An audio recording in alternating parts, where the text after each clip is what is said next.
Greg, can you hear anyone? Yep, I hear you now. Can you hear me? Yep. Okay. And we are live. Dun, dun, dun. So, first time through this, obviously having some technical difficulty here. Matt, I do not see your video yet. How do I look at the stream? Can pull it up. Hold on a second.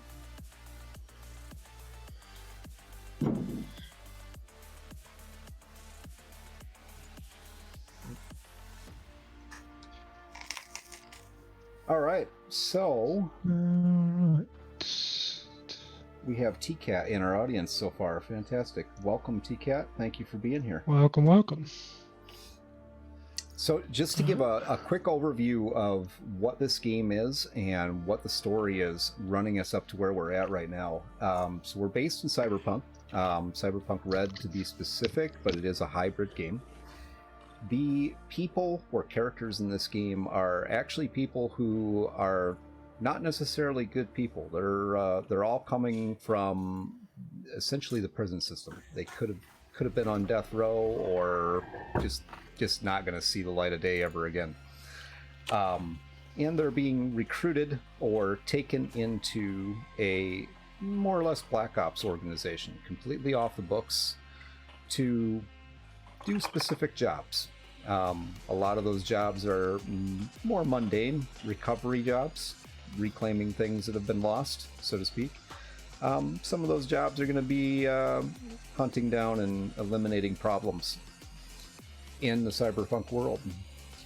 Now, whether our characters are good or bad, interesting question. We'll find out in the game. So with that, I'm going to have each one of the players kind of introduce themselves and tell us who they're playing. Rob, how about you?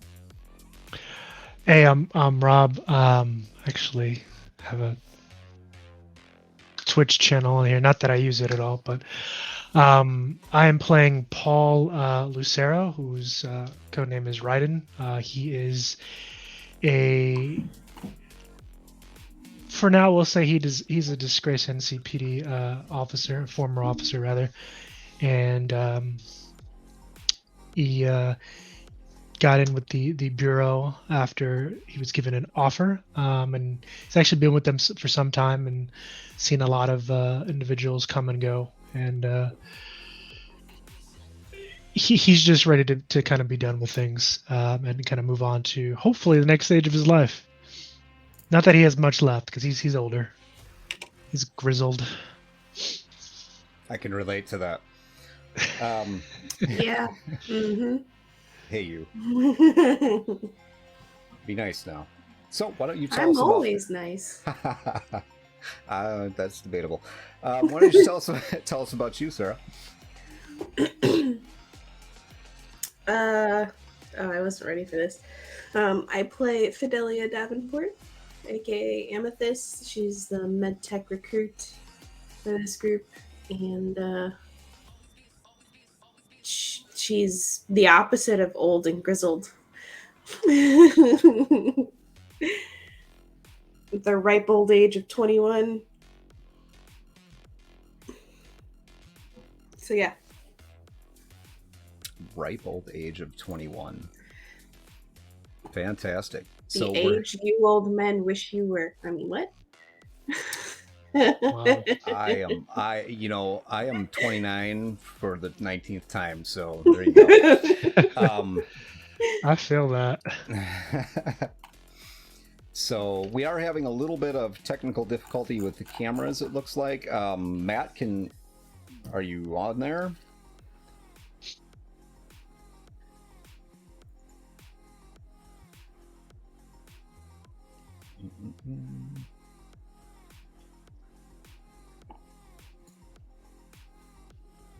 I am not getting any sound from Matt. What? I'm not getting any sound from Matt. No, I don't hear you in the stream either. Okay, so this is what I'm going to do. I hear you in Streamlabs and I see you in Streamlabs, but I don't see you on the stream or hear you. It's coming through on stream. There you are, Nope. Matt. Should be coming through now. Can you hear him? Am I alive? Yes.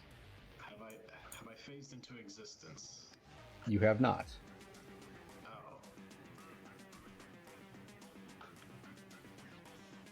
I think technology just doesn't like us today. It does not. Sounds like it. It's the first time we tried this. I was showing up just fine. There you are. You are here. There you go. Ah! Okay, yeah, there we go. He All right, does I'm exist. alive. Okay, so You that just was, had to sorry scream about at it a that. little bit. that wasn't technology error. That was operator error. Did you try hitting it and then cussing at it? That usually works for me. It wasn't your operator error. It was mine. So there we have it. Okay, I guess back to my introduction. And he's gone. And I think He's that was his gone. introduction. There we go. Good job.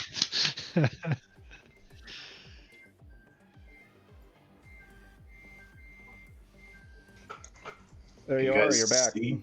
Okay, I'm not sure what just happened. All right. Try number 3 to introduce myself and my character. Let's see if this actually happens. Or if technology hates us today. Hi, everyone. I am Matt, and I am playing Scotty Sids, aka the Rat. He is a redheaded dude, probably in his late 20s, early 30s, from the good old everyone's favorite place, Detroit. And among the three, I'd say he's probably the most that you would just call a straight criminal.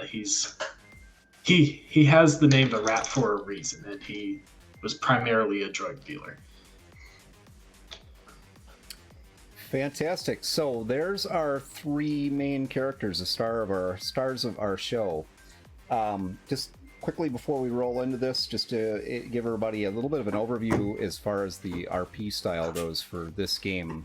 We are very heavily into theater of the mind. So, and I like to have the players kind of build on the story a lot. So I'll just provide a lot of background, and it's their story to tell. So with that, let's roll into this. Paul, so you, sir, have just come back to your apartment. So, apartment is stretching things a bit. The particular place that Paul is staying in would not look out of place in a worn-torn country. There's really no glass in the windows. It's been blown out. There's a bunk, pair of bunks, bunk beds in one corner of the room. A ratty, beat up synth leather couch. Couple crates that act as tables. And the man, as you guys can probably tell by his picture, he's been run ragged a bit. He walks into the living room, tosses down his gear, and puts the bag of takeout, which is actually a synth lo mein with what passes as steak these days, and has a seat and kicks up his feet and pulls over a bottle of Jack Daniels. Yes, Jack Daniels survived it all the way till now. And as he's sitting there just kind of relaxing, he drinks more of the alcohol than he eats more of the food. So that goes to show you his priorities. Fantastic. You're as you're sitting there getting ready to eat your food, your agent goes off. There's a slight ding and an information packet that comes across. As he's raising, Apologies. Go ahead. No, when you open up the information package, you know who it's from. You've received these before. Mm. It looks like there's 2 files in there. No job, just 2 files. So he's kind of in the middle of taking a drink when those packets come through, and in the back of his mind, he's considering ignoring them for the moment. Just got off a job, just sitting down to eat. Really doesn't want to deal with work right now, but considering his job, they keep odd hours. So he knocks back the drink, sets down the glass, and without really moving, he starts perusing the files. And he's kind of, his eyes are flicking, from left to right as he's reading these, what turns out to be dossiers on 2 individuals who are being delivered at a particular spot that he now has to get up and go to. He's not particularly pleased, but it kind of comes with the job. So he gets up, leaves his food where it's at. Actually, kind of forgot about it. Grabs his jacket, his revolver, and heads out the door. He kind of knows where the area is at. It's been used before. It's kind of settled in the combat zone. Really, I mean, combat zone is all rough, but this is a particularly shithole of a place. His apartment was 1 level of decrepit. This is a whole nother level. Barely, I mean, the building itself is derelict. It has been for at least a decade. So he walks in through the front entrance. It's really just a blown out hole in the wall. Heads up to the appropriate floor and then walks in through the door. This room actually has a door on it, surprisingly. He walks in, and inside there is a table and a chair on either side, and a pair of lamps kind of in each corner of the room. It's not a large room. It looks kind of like a waiting room to an office. So he goes in, he sits down on one side of the table, and he waits.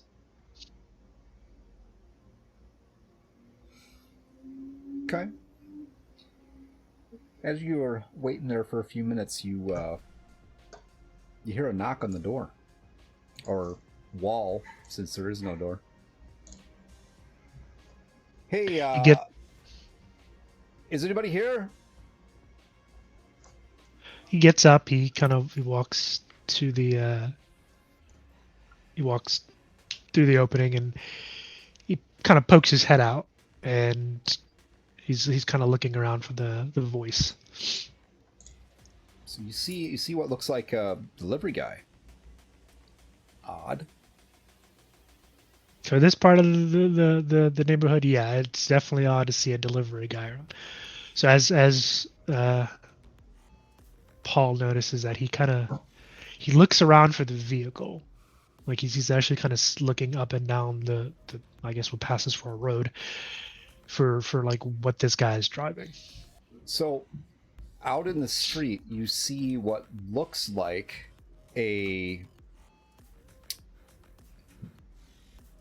almost like the coroner's wagon is parked in the street. The vehicle's still running. Somebody's sitting in the passenger seat, but this delivery guy kind of notices you. He's like, "Oh, hey, you live here?" Buddy, does it look like anyone lives here? Yeah, no, not really. You wouldn't know somebody named Paul. Yeah. Yeah, I'm assuming whatever's in there is for me. Okay, so you're Paul Lacero? Yeah. Yeah. All right, I got a package for you, man. I don't normally deliver stuff like here, but hey, whatever. I'm not judging. All right, let's see. Okay. What's the package? So he leads you back around to the back of this van, and he opens up the doors, pulls out a gurney, and there literally is a body bag with presumably a body in it. It's like, well, yeah, this is it. This is your Paul, right? And Paul takes one look at the body bag in the back of this coroner's van and one look at the delivery guy. And he's like, there's nothing, there's no information on whatever the hell's in there or whoever the hell's in there. Just dropping off a dead body. Look, man, I don't ask who's in the bag. I just look at the tag and deliver it where it tells me. Normally it's like the morgue, but whatever reason, this one's for you. Hey, I'm not judging. It's okay. I mean, this one's still kind of fresh, I guess. You know, maybe that's good. Yeah, it's not like that, mate. All right, Choom. So he kind of he's had some weird deliveries in the past, but this one is definitely up there. So he's looking at the bag, and he turns to the delivery driver. He's like, "All right, just drag it out, put it near the door. I'll figure out what the hell to do with it later." All right. So he takes the grunts taking the body off of this journey and kind of sets it down on the sidewalk. Pushes the gurney back in the truck. And he's like, I just need you to sign this, just right here. You just need to sign that. So he grabs the data pad and kind of quickly looks it over, just to, more or less to make sure everything is in order, not necessarily to read the details because doesn't really give a shit. So he signs off and he hands it back to the guy and he's like, "All right, well, thanks for the stiff." All right, yeah. Hey, you're welcome. Have fun, I guess. Later. Off he goes. He's contemplating shooting him. I will say that. So he goes and hops back in his van, and as he hops in his van, a limousine starts pulling in behind him. You recognize these limos. They happen to be from a fairly high-end limo company here in Night City. And with that, we'll move over to Amethyst. So, Amethyst, you are beginning to come to in the back seat of this limousine. First things around you, your vision's just kind of blurry yet. You can kind of hear some sounds. Got that whole tunnel effect coming on of you really bad hangover and just kind of waking up. You smell leather. That's one of the first things that comes to your senses is the smell of leather, and you realize that you're on something that is leather. You can feel it now. As you push yourself up, you kind of get a look out the window, and you can tell that you're moving. You're in the back of a vehicle, and all around you is this massive city, neon lights, people, just all kinds of things going on. Totally unfamiliar to you, completely.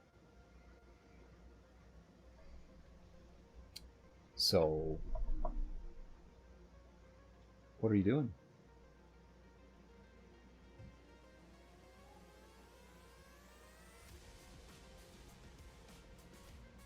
Do we still have Amethyst? It would help if I didn't mute my mic. I usually have classic. My mic was muted. So sorry. It's okay. So anyways, as she moves to sit up from laying down in the back of the Delamain,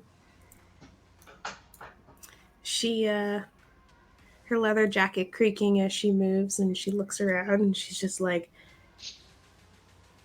well, prison definitely has gone up a notch if this is prison.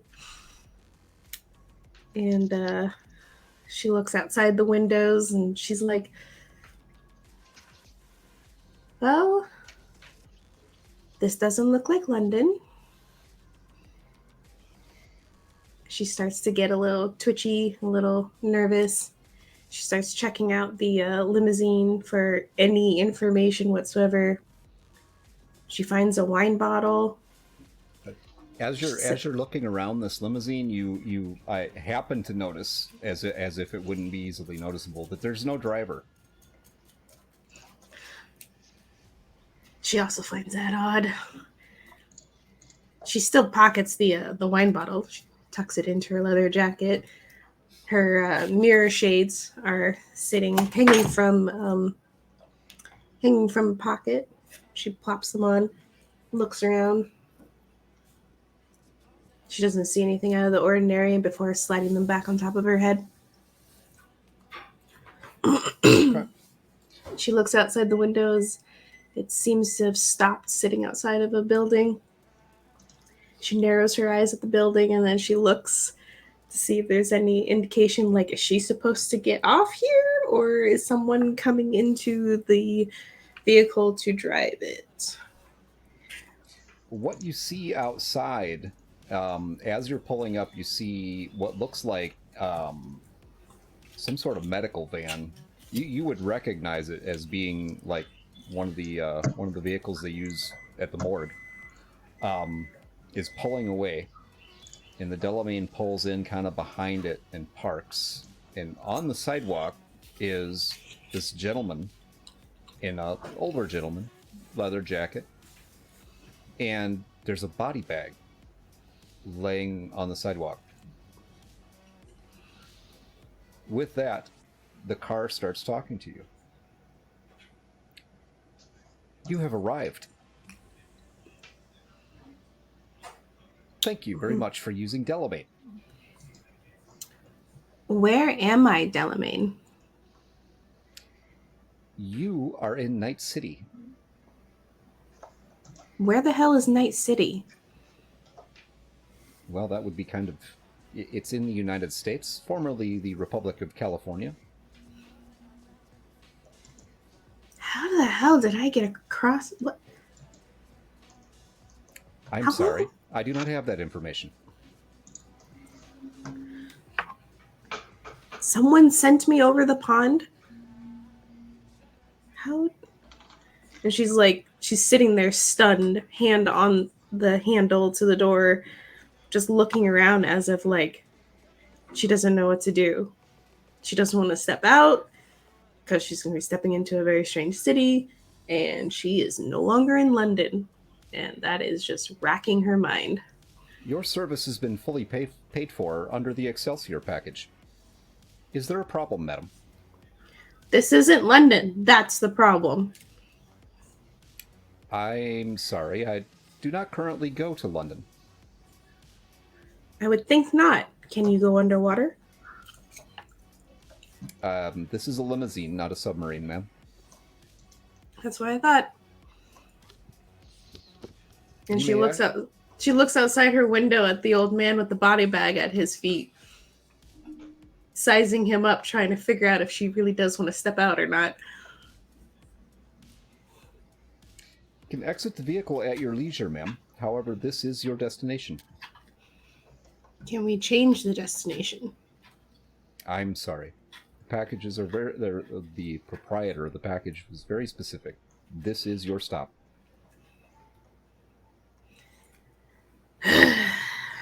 She sighs heavily, reluctantly opens the door,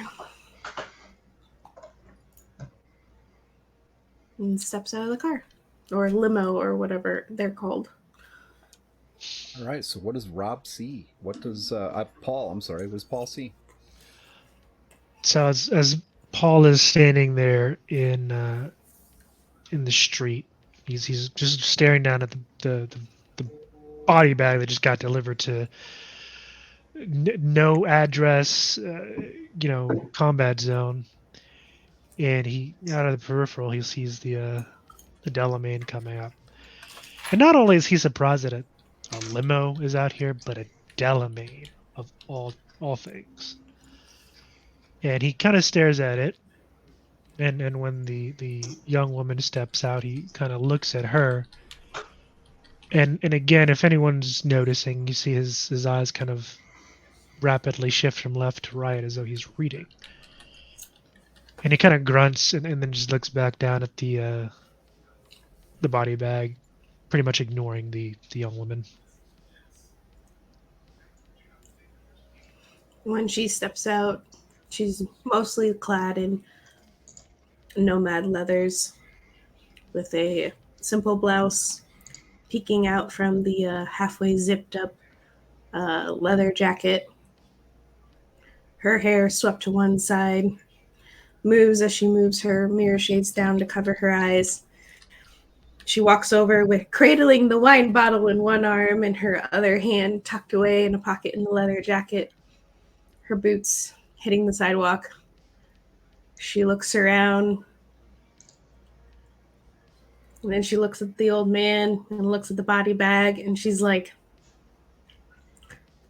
I guess I'm here to see you? Question mark.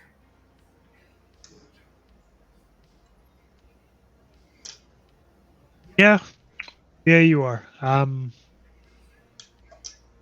We can handle the introductions in a minute. Grab that. Follow me. And he kind of steps over the body bag and heads through the door into the building, not even bothering to look to see if she's behind him.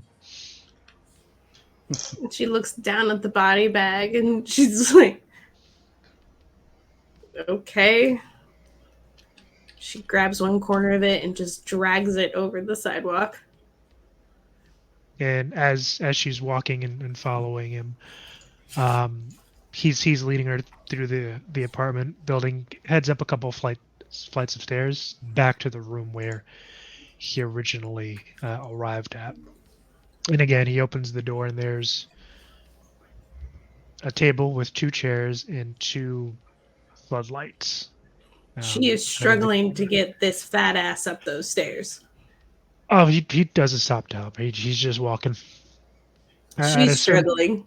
At a certain point, he pulls out a pack of cigarettes and lights a smoke and just takes a seat. He can hear her cussing. And finally, she just lets the bag fall back down the stairs. And she comes up to the top of the stairs, puts her wine bottle down on some surface, whatever surface is in there. And she looks at him. She goes, yo, help? No, you got that. Go get the bag. Obviously, I don't. I just let it go back down the stairs after getting it halfway up. If it's not that important to you, I'm just going to leave it there. Because it's definitely not important to me. To be frank, I don't care. It's going to be important to you because that's your ticket to keep breathing. Go get the bag. She flips him off and goes back out there.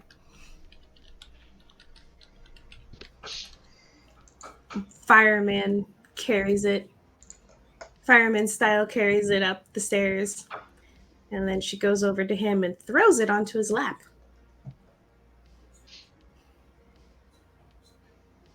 He kind of just scoots the chair back and lets the body bag fall to the ground. He doesn't really care. He points to one of the 2 seats on the other side, and he's like, "All right, have a seat." Do you have a wine opener? This isn't a fucking party. Take a seat. I would like to open my bottle of wine. Use a knife. Do you have a knife?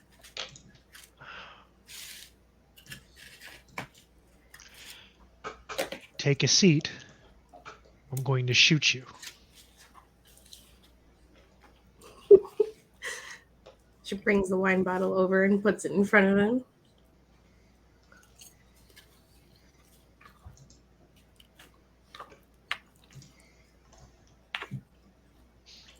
He's waiting for her to take a seat. He's really not going to do anything with that wine bottle. She sits down. And at that point, he looks down at the body bag, and he kind of leans over and just unzips it, just from one end to the other, just unzips it completely. So, inside the bag is a completely naked male human. What do you look like, Scotty? Scotty is he's he's about average height, kind of muscular. I mean, you guys can kind of see all of him right there. And I'm not going to go into too much detail about many things there of what you guys see, but pale as a ghost for all intents and purposes. That looks that for what you guys can tell, that's a dead body right there. And on his chest is just a tattoo of someone that doesn't look like him with the name Virgil underneath it. And yeah, it's just lying there like you would expect any dead body to. Well, let's rewind. He has a tattoo of some dude named Virgil, or Yeah, someone named Virgil. Yeah, it looks like a Latino. So there's a picture. Yeah, it's like a profile, yeah. Huh. Paul takes a moment and just kind of gives the guy the once over, and he kind of shakes his head. He's like, "Oh, they're really getting creative with these deliveries these days." All right, whatever. He kind of starts patting his jacket as though he's looking for something. And he pulls out a kind of looks like an EpiPen, but it's not. It's about yay big. Looks for those of you who know what an EpiPen looks like, kind of looks like that. And he opens the bag a little bit, exposing the guy's thigh, and he pauses, pulls out his revolver, and this thing is sizable. It's definitely a you're gonna stop dead in your tracks kind of weapon. And he kind of sets it on his lap, and he stabs the Surrette into the guy's thigh, and presses the plunger down, and he waits.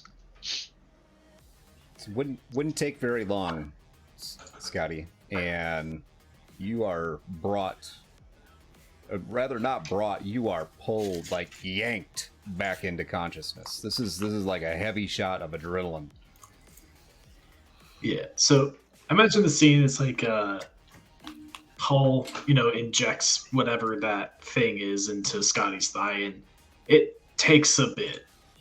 But eventually, like after a moment, see the his eyelids start to flutter a little, and then he just like shoots up from laying down to sit up position with the gasp, like he's kind of looking around. It's like, this is not the morgue. He looks sort of around and he sees Paul and Amethyst. Like, who? Where? So as this, at least to Paul, looks like a strung out junkie comes to, Scotty is met with the barrel of Paul's Magnum revolver, and kind of Paul looks at him. He's like, "So are you 100% here? Because I brought some people back like that, and they get a little froggy. Understand? You do? I'm gonna put a hole in you." He's kind of blinking as he's just like realizing like what's going on. He sees the guns, like, "Whoa, hey buddy." He looks down, he's like, "Oh, huh. Don't suppose you got anything for me to cover up? That'd be real nice." Yeah, it'd be nice for the both of us. Your shit's in the duffel bag over there, and he actually points over the table at Amethyst. It's like, they brought your shit over here too. Well, yeah. And he points over kind of towards the other end of the room. Again, it's not a real large room. And there are two duffel bags just sitting there. They're like, well, get up, go get your shit, go put some pants on, and then take a seat next to this one. And yeah, Scotty, little uneasy on his legs for a bit and is like, "This is not how this was supposed to go." And like as he's kind of like opening up the duffel bag and like finds some pants and puts those on first, it's like, want to tell me where I am?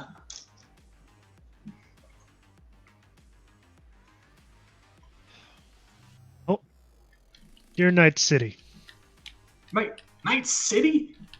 Yep. God, the only place more of a shithole than Detroit. God, why'd I have to be here of all places? He gets like more dressed, and he finally, while he's griping, he, fully dressed finally, and he sits down. It's like, all right, so get talking. What's going on here?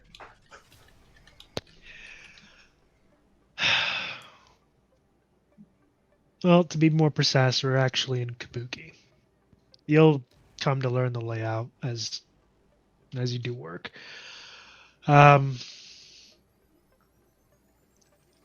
You both ended up in prison for one reason or another. I'm assuming either one of you were given an option, either directly or indirectly. Heard something, someone made you an offer. Ring a bell? Amethyst nodded. Okay. Well, This guy just says like, "You're gonna need to give me a little more than that." look, pal, you're here, right? So either you got the offer, or this is some really, really shitty coincidence on your part. And to be fair, it ain't gonna end well for you. Because if you're here and you're not supposed to be here, that body bag, you're going back in it. And this time you ain't waking up. Well, how am I supposed to know if I'm supposed to be here or not if you won't even tell me what's here, what's going on? All right. He takes a long drag on his smoke.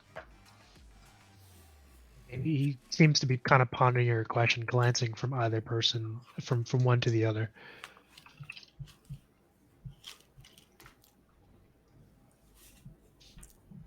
So while these two are having their little exchange, Amethyst, what are you thinking about all this? I mean, the dead guy finally pops up and, apparently has no idea what the hell's going on. Considering her background, it's not uncommon for her to see that type of reaction from someone who's been quote unquote dead. And she recognized what he gave him. And so, but she was offered something. She has no idea what it was, but it was better than the alternative she thought. So she ended up across the pond. So she's just kind of wanting Paul to get to the brass tacks of it and stop pussyfooting around. And so, if anything, her foot is tapping on the floor impatiently as she waits for him to spill the beans, as it were. So as that's going on, he takes another drag on a cigarette, and he kind of sits back in the chair. He actually did holster his weapon, so he's staring at him. He's like, "All right, here's the breakdown. You guys ended up, with a bid to end up here. It's either a life sentence or a death sentence. I ain't gonna ask which. I don't really care." Amethyst raises her hand. This isn't school, kid. You don't have to raise your fucking hand. What? Well, what if you don't know if it was life or death? At this point, doesn't really matter. Okay. So, either knowingly or unknowingly, you were given a choice. And now you're here. Get into the particulars later, but the brass tacks of it all is you have a chance to work for a particular company. Does odd jobs in and around Night City. We get the where, we get the what or who, and we get the when. We go do the assignment, And if we come back whole and in one piece, we get time taken off our bid. Now, as far as I know, contracts are for 10 years.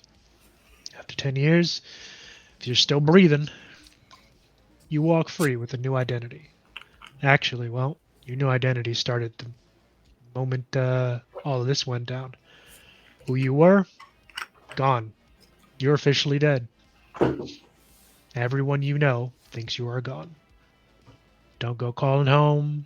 Don't go looking up old exes, kids, whatever you had, leave it in the past.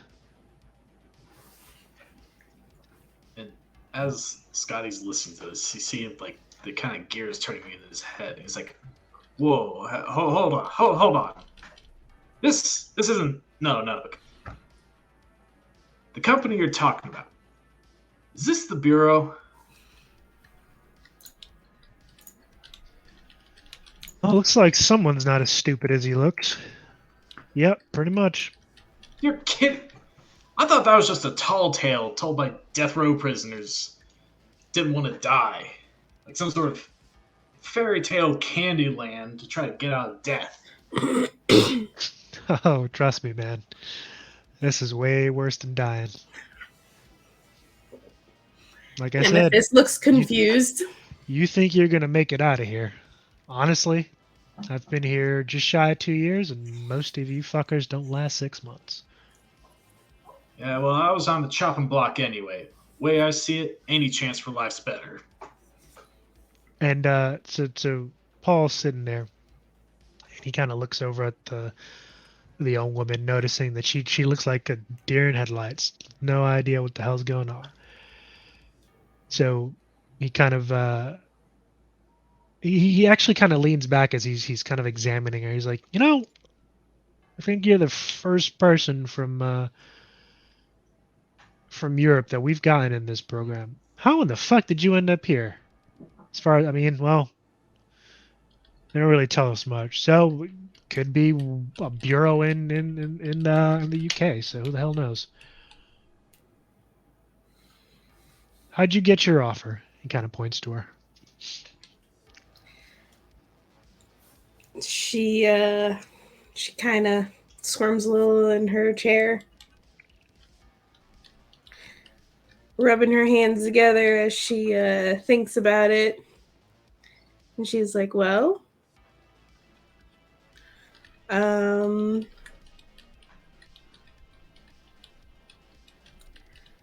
guess they decided to use me as a scapegoat or something for letting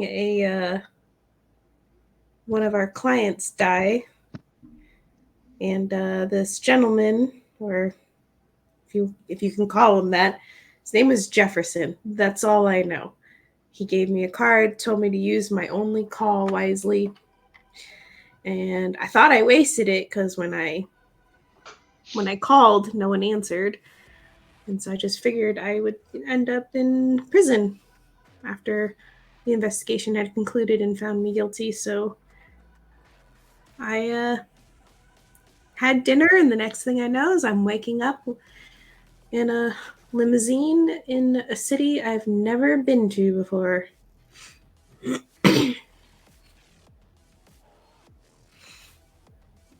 Jefferson. Like, that was the name on the message? This is the name of the guy. Huh. He spoke to me. He gave me a card and everything. She starts patting down her jacket to see if she can find the card. No, the card is gone. So you met with somebody. Mm-hmm.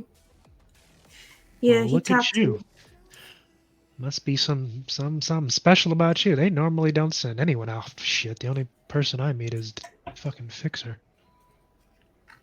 Who's and that the motherfucker fixer? doesn't. I haven't really gotten his name. He doesn't say much. He gives you your gear and pretty much tells you to fuck off. Huh. Sounds lovely. Jefferson, what do he look like? And at that point, he actually takes out like a pen and paper pad, like a paper pad, or as close to paper as you can get in this world. And he kind of flips it open and he kind of pats himself down again, pulls out a ratty, mechanical pencil. Somehow still has some lead in it. So what do you look like? This Jefferson.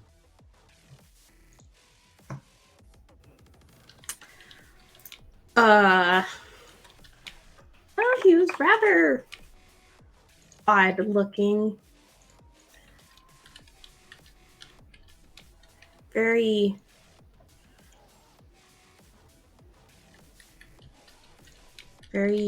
old school looking, classy, black and white suit, except he had like short hair that was like curled around the ears. Silver hair. Looked like a typical Englishman. He looked like a typical Englishman with like longish hair, but then it's like curled around the ears, like he actually had curlers or something. Almost like those stupid wigs that Parliament wear, except not as ridiculous. Silver. Did I say that? Yes. And then, yeah, just like a typical white Englishman. Big old nose. Are you fucking with me, or is this legit? Sounds like something out of a fucking cartoon. She's like, why would I want to mess with you? As of right now, you're the only one with a gun. He has brown eyes, thin lips. What, did he wear a powdered wig or something? No, like it was his hair, but it like almost curly like the powdered wigs, but it wasn't a powdered wig. I don't know. Oh, all right. He writes all that down and finishes and tucks the pad and pencil away, and he kind of looks at them. He's like, "Well, I mean, now you guys are up to speed." And he kind of looks around, and on the other side of the table is this folder that's just kind of sitting on the floor. He kind of grabs it and opens it up, and inside are 2 contracts. And he kind of slides them across the table at either one of them. And he's like, "Look, you're going to read these, look them over. I'm going to be completely frank with you. It's either a yes or a no, and you don't want to say no. I don't care if you say no, but you don't want to say no. And those are going to outline the do's and don'ts, the particulars of the job, pretty much kind of giving you a better idea of what we'll be doing. Like I said, they don't give us much detail. It's just what we need to do the job. Don't really have to worry about food and whatnot. They'll take care of that. And we got a place to live, mostly. Mostly? Look, it's a bed and a roof over your head. It's more than what most people have in this part of town. No windows, no door, but hey. Is this our place? She points to where they're at. Oh, this shithole? Yeah, we live in another shithole. Worse or better?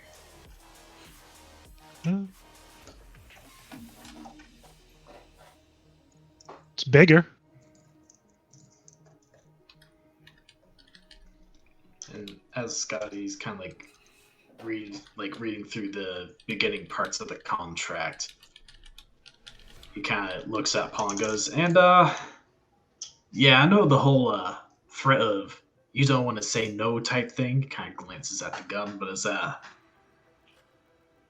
of just pure curiosity, because I'm just a guy who likes to know. What happens if I do say no?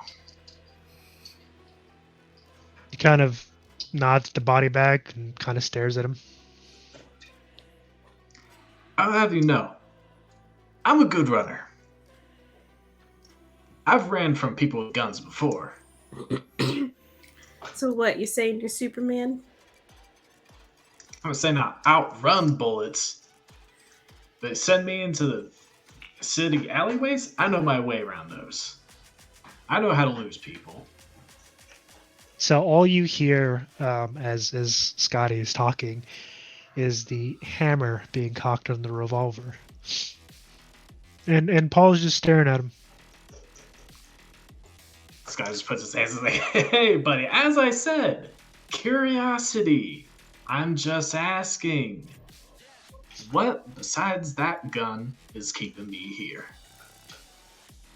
If I don't kill you, and that's a really big if, you won't make it out of the combat zone. Guarantee it. Care to elaborate? Don't need to. It's either yes or no. Look, kid, I ain't got all day. I've got some more than likely cold food waiting for me, and a good bottle of fucking liquor. Well, if you don't got all day, maybe you should give a straight answer for once, he says. He kind of like flips to the next page of the contract, reading it over.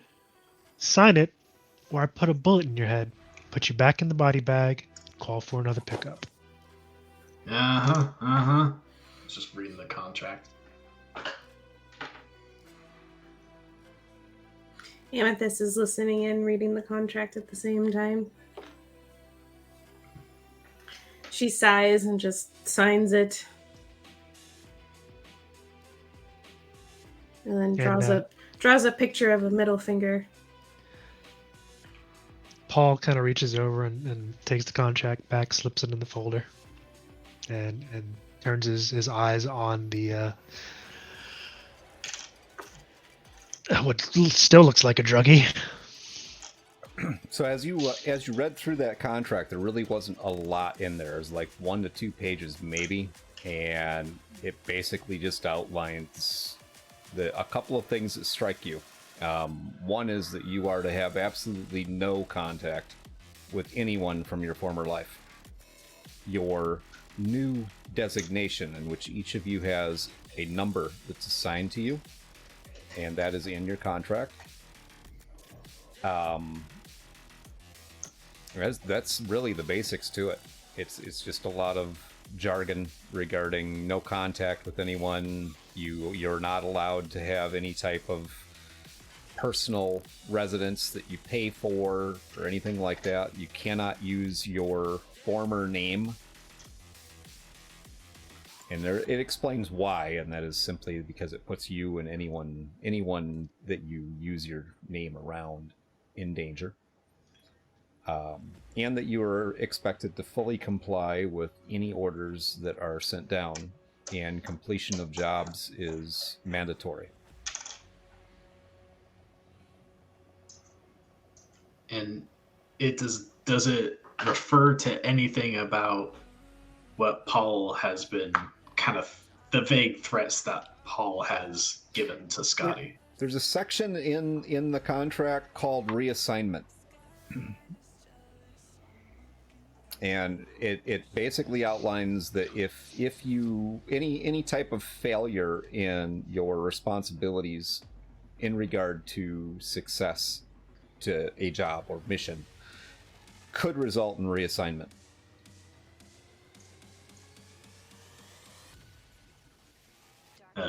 Scotty just looks up at Paul's like, reassignment? Yeah, reassignment. Look, I don't know where they send you from here, but I'm assuming it's no place good. So we gonna play 21 questions all day, or are you gonna sign the contract? Because I don't mind shooting you. Like I said, I got food waiting for me. I'm getting hungry. And it's getting cold.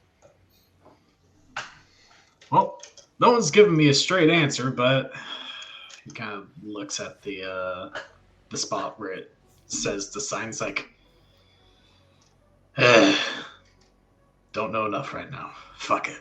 And he just signs his name. Paul reaches over and pulls the contract over and slips it into a folder. Kind of pushes it to the left side of the table, and he nods over to the duffel bag. She's like, "Go grab your shit and let's go." Stands up and kind of heads out the door. And as he's walking out, he's fishing out another cigarette. You get the distinct idea that this guy chain smokes a lot, because the entire time you've been sitting here, he's gone through about 7 of them.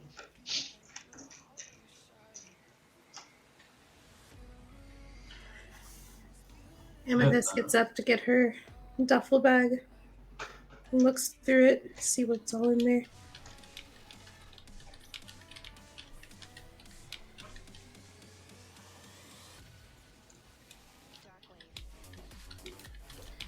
She takes out her locket and puts it around her neck.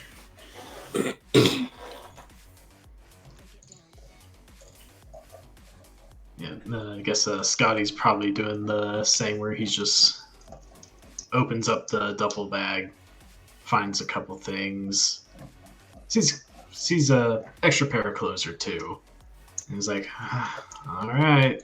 Just kind of shoulders the duffel bag and starts following Paul's like, hey Chuma, think I could bum one of those off you? He looks at him and kind of holds out the pack. Thanks. He just grabs one. Got a light.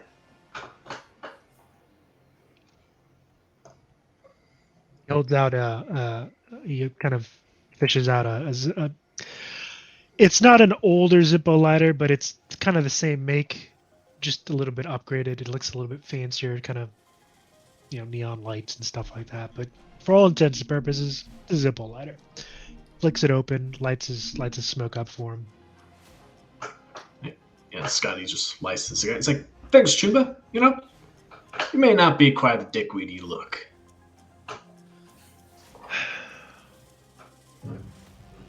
He doesn't even just reply. He continues walking down the derelict hall.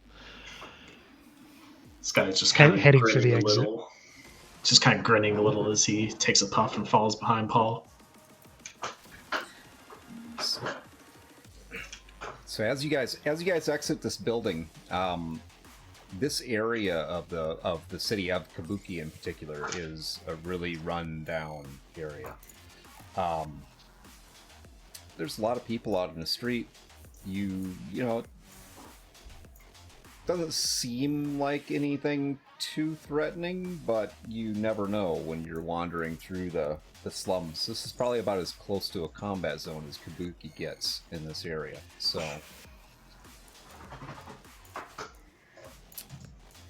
which way you going? So as he basically gets out to the street, because again, in the combat zone, I mean, the streets are barely held together by duct tape and hope. So he's kind of looking up and down the street, and he's figuring he's going to take the direct route home, as his food is probably cold as shit now. So he heads to the left down the road and just starts walking. All right. I'm gonna have each of you roll me a perception check, please. Let the rolling begin. Gotcha. Can I start? What will I start with? Could it be a nat 1? Let's find out. That'd be lovely. Started off the game right. Not a nat 1. I got a 14.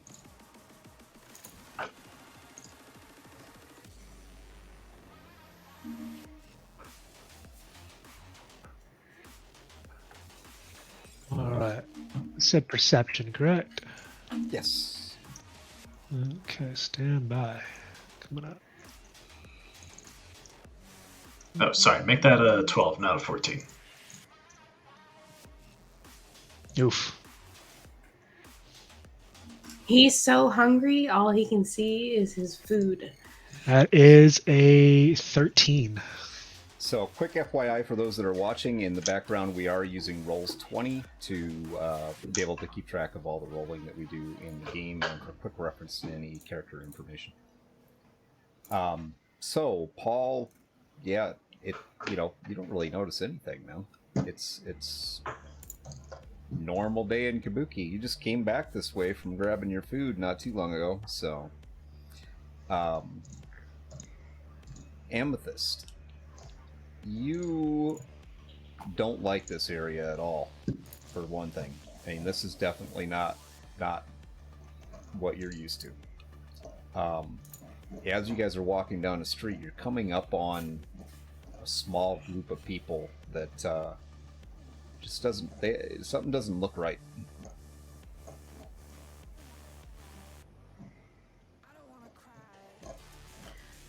She starts feeling a little squirrely. Thankfully, she has her wine bottle and her shades on, and as she's walking with the old man there, and she kind of flicks him on his shoulder and then tilts her head in the direction of the interesting group of people, and she asks him, "Friends of yours?"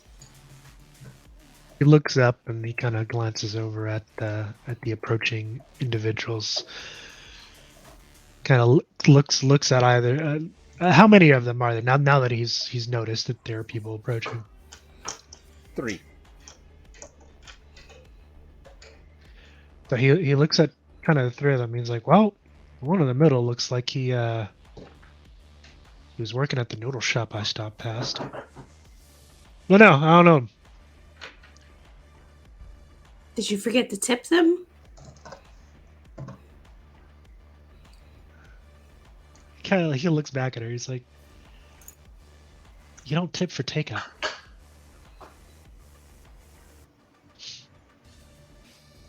I think they might disagree with you after she glances over at them and then back at Paul.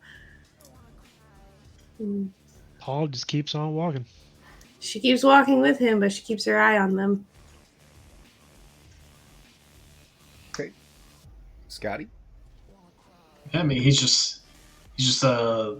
glances at 3 people, and do they kind of look like they kind of look like gangers?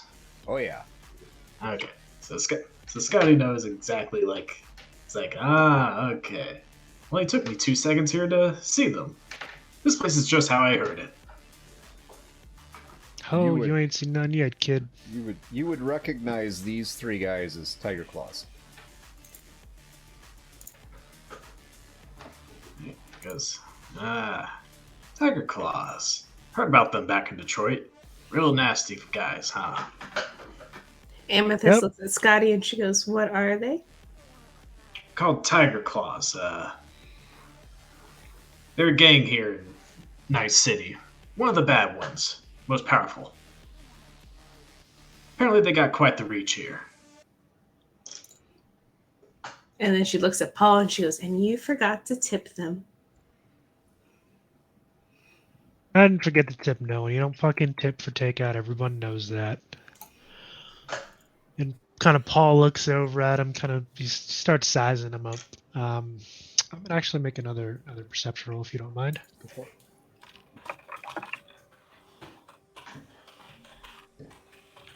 It's kind of 19.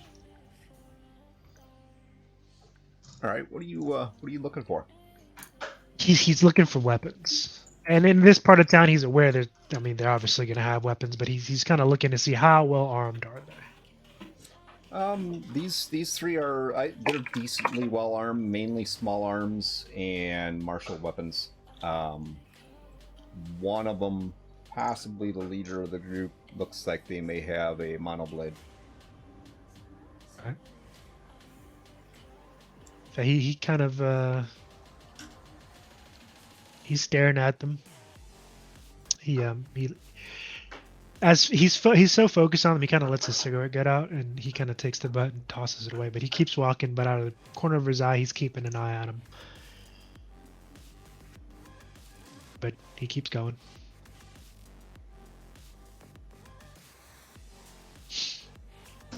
Okay, as you guys begin to get closer to these three, they turn to you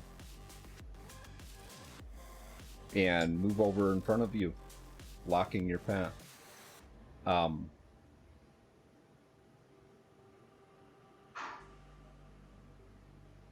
Hey, sorry, I can't do the Asian accent. Try. It would be horribly Try, bad. no matter how many people you offend. I am sure I will Look, offend it's lots of people. It's the effort. It's the effort. All right. A for effort. Yay. Yes. So, why you on our territory? Hey, I know you.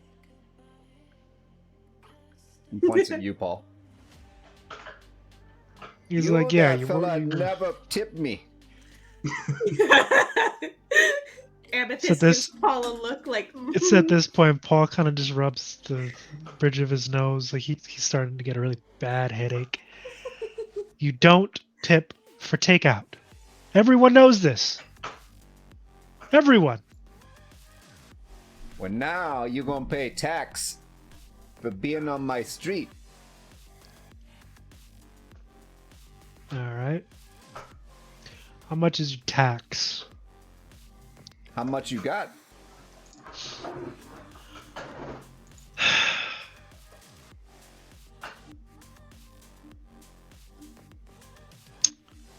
All right.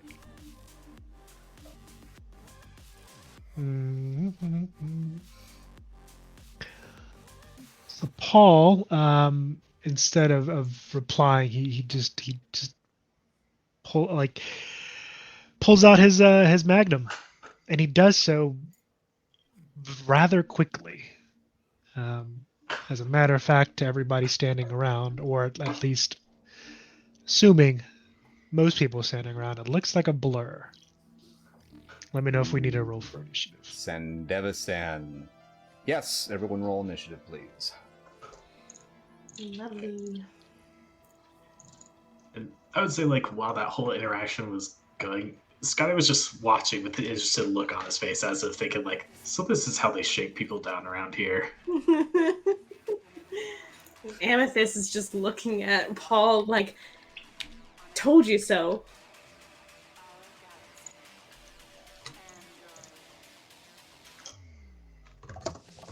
I got a 15 for initiative.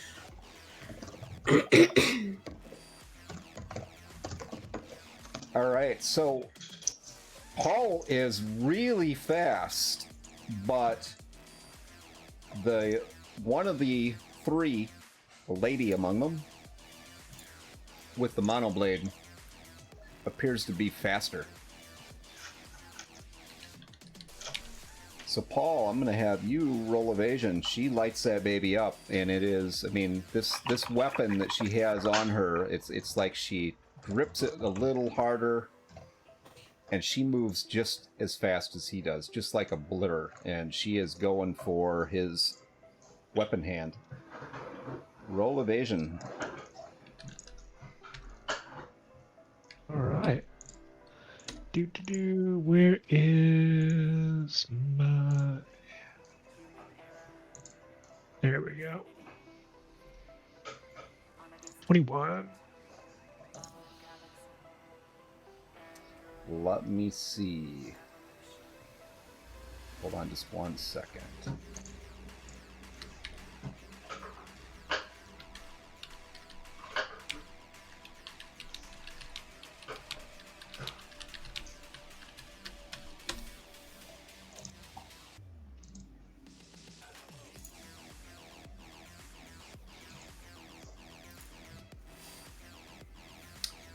Huh. 8-Ball doesn't seem to know what happened, so you dodged that, buddy. All right. So as This tiger claw kind of ignites the mono blade.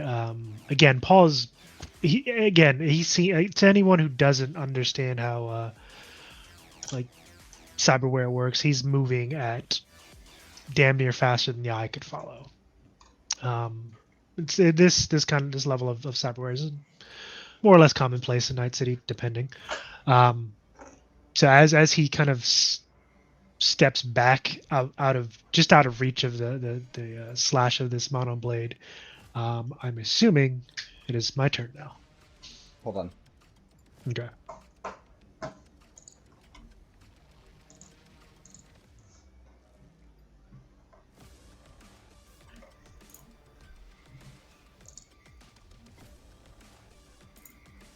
And with any melee attack, it means she has 2 attacks. So you may have dodged the first one, but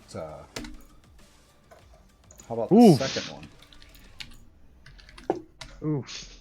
That, my friend, would be a 30. Good luck. Oh, okay. That's well played. Well played. Come on, old man. Twinkle 15. toes. He got halfway there. And he's living on a prayer. Yeah, he is. Okay, so yeah, you dodge that first blow, and she whips that baby right back. She's fast. Whips that baby right back around, and you catch the blade. So tell us what that looks like. What just happened to you, sir? At that first strike, and he wasn't expecting her. We can't hear you, Rob. I hear you talking, but we can't hear you. You can't hear me? Now we can hear you. Yeah, there you go. You're good. Okay. But yeah, he doesn't expect her to kind of counter attack as quickly as she did, and the kind of right shoulder and sleeve of his leather jacket is sliced open, and she gets him pretty good. Slices down to the meat, and he's bleeding. He doesn't really. He kind of grunts and seems to kind of shrug it off a little bit, but he is definitely feeling that. Nice. All right. And you are up. Gotta be specific when you say you. No, sorry, Paul. All right. Well, he's gonna fire off 2 rounds. Go for it. First one.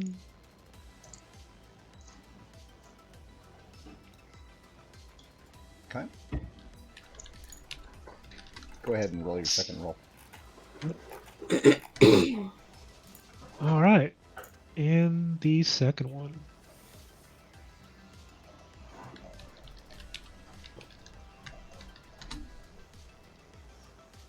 Okay, you can see the rolls, so go ahead and describe what just happened.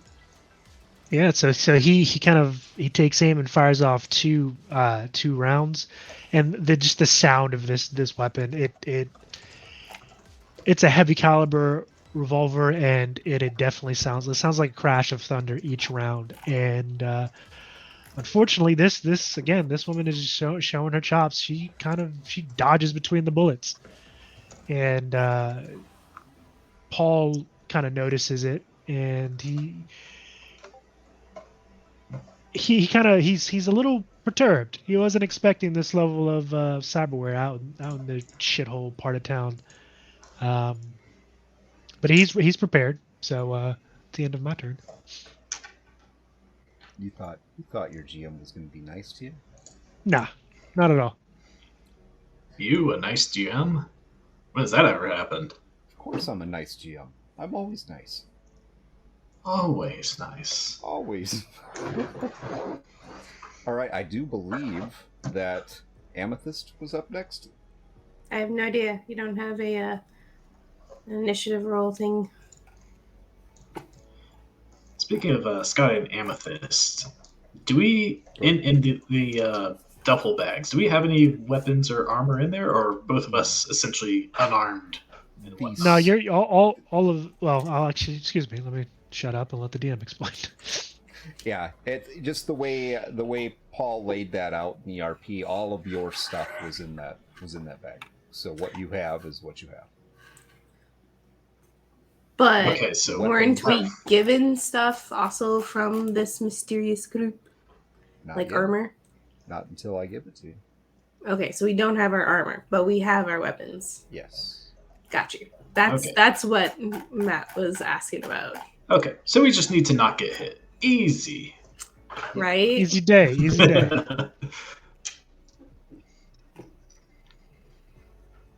I would never kill you on the first outing. Ever. You're Incoming so crits. funny. All right, so Amethyst, you see these blurring images of these two going at each other, and you hear this weapon that he has rip off 2 rounds, and he hits nothing. Must be his age. And this lady just like slices into your new friend, if he's your friend, I don't know yet. Just slices into him with this monoblade. Shall return in a moment.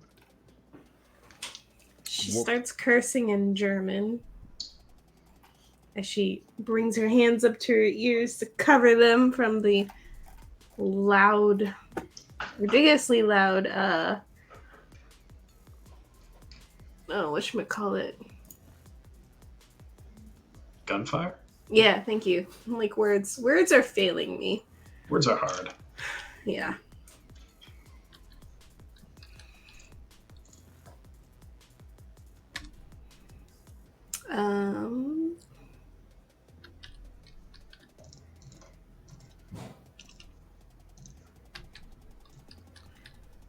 Let's see.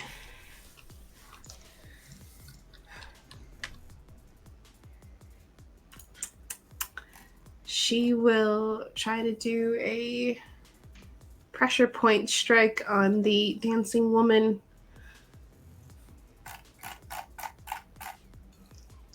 All right, give me some rolls.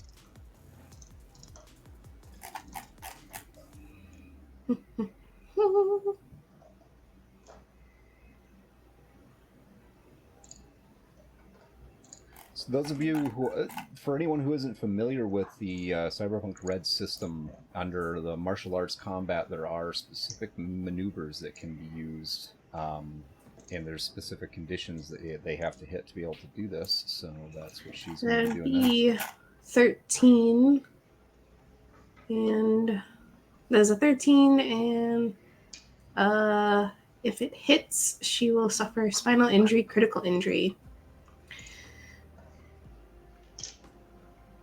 There's no DV given. That's fine. Just roll. I already did. I said A 13. Okay. it's a 13.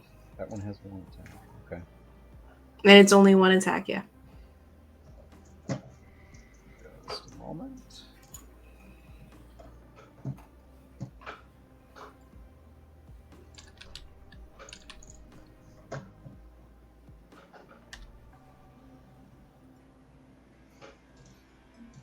Okay. Oh, okay. Never mind. When it comes to the martial arts, well, she's going to suffer the spinal injury, critical injury, in addition to the martial arts attack damage. Mm-hmm. So I'm assuming that'd be her body damage with brawling, I guess.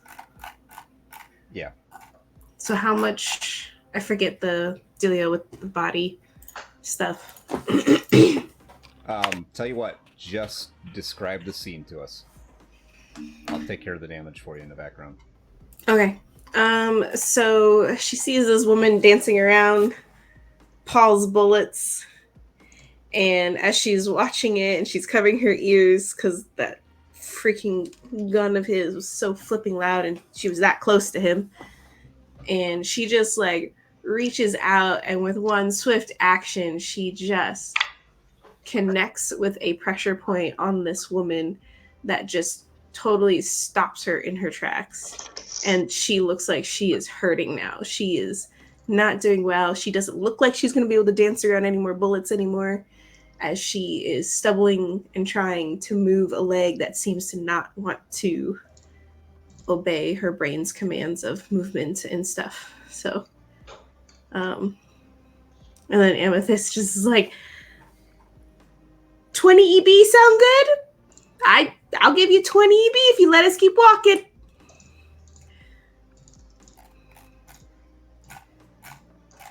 All right, Scotty, what's your reaction to this?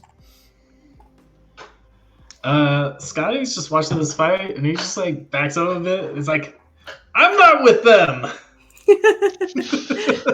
Fucking coward. And I want to use a persuasion if I can, just to kind of say that he's not with them. Is that something I can do? Yeah, go for it. Fucking scumbag. Go ahead and roll your persuasion. All right, let's go. That's a 22.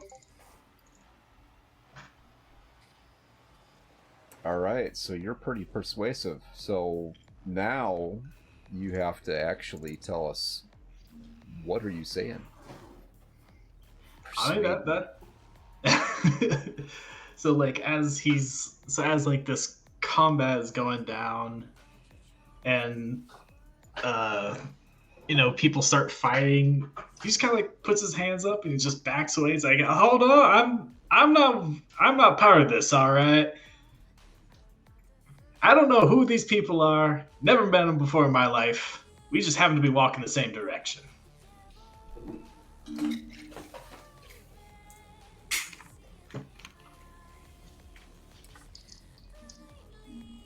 Okay, so the one that was moving up on you decides to turn and attack Paul.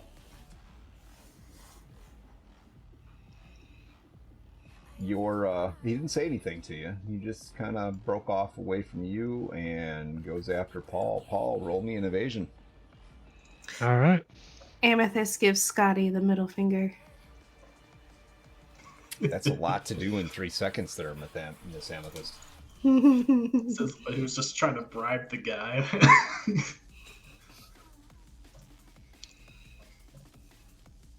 The funny part is you really don't know each other. I mean, you just met, and exactly. this guy pops out of a body bag, and he's already a sketchy character. Oh, he is scumbag. Has not told a lie. All right. George Washington over here. George Washington, Honest Abe. Yeah, I'm kind of descended from them.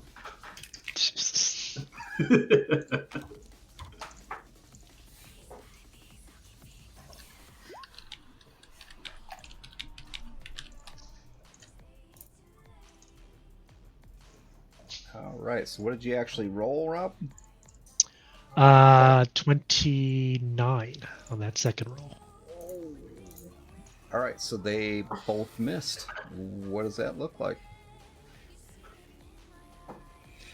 I mean, similar to kind of what's been happening with Paul and this engagement so far. He's just pretty much moving in a way where he's just barely out of reach, or just barely, the weapon's barely brushing by him. But he's keeping an eye on everyone in the fight, and kind of knows more or less where everybody's at. But his eyes are definitely focused on the woman with the mono blade. Those were some redeeming rolls. And his partner is also going to try to attack you. Only he's going to pop off a couple rounds at you.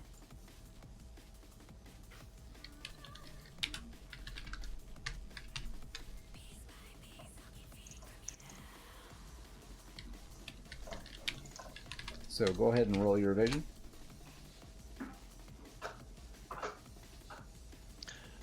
Alright. The first one is a 17, and the second one is a 32.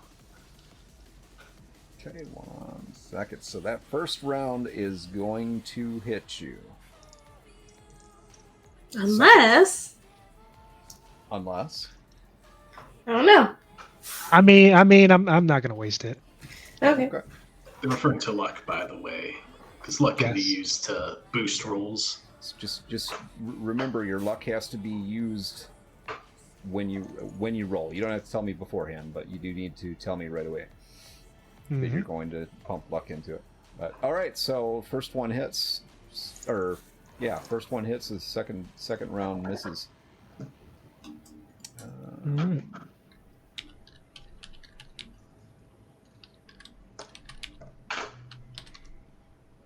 Go ahead.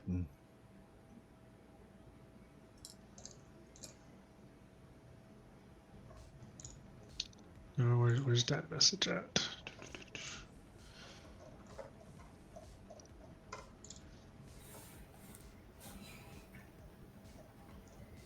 That's eight damage, buddy.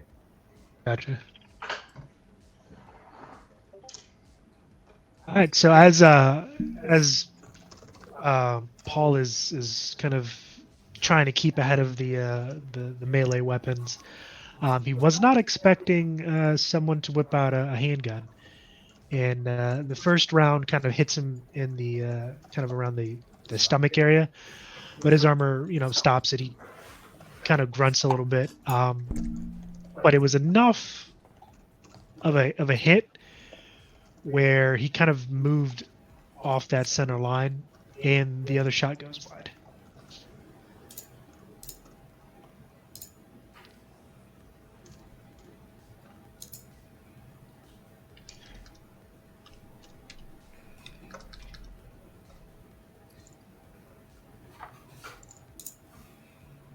All right, so with that, I think we are going to take just a short break. I'm going to give you guys all an FYI. Everybody who is in the chat, or everybody who is watching us right now tonight, just got 5,000 street cred.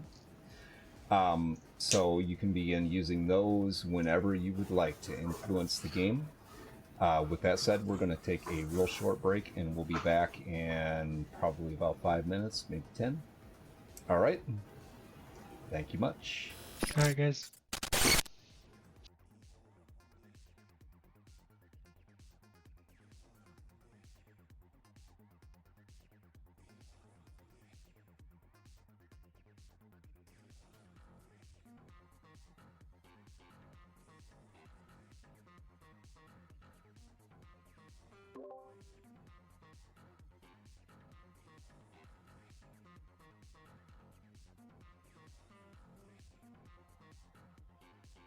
Right now. Our voices aren't live right now. Okay.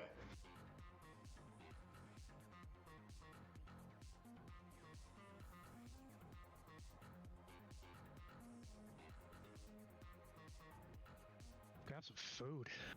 Okay. I'm starving. Well, put some food in the oven. So do you guys know who I was describing now? Yeah. Gray, I don't know if you saw my message, but we should probably use the TVS OOC chat for like DM messages so we don't clutter up the our kind of day-to-day talking channel.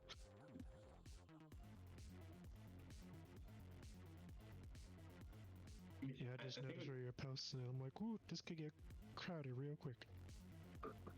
I think we talked.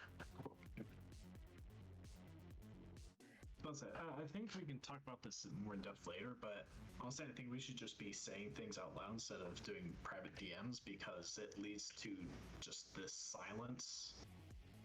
And I think it means a lot of the viewers are just not getting some of these details. So I think we should just rely on just saying it out loud rather than be like, whenever there's a roll, we say what we rolled, how much damage. Yeah, we just don't want silence. We're getting a little bit of that through the typing the DMs.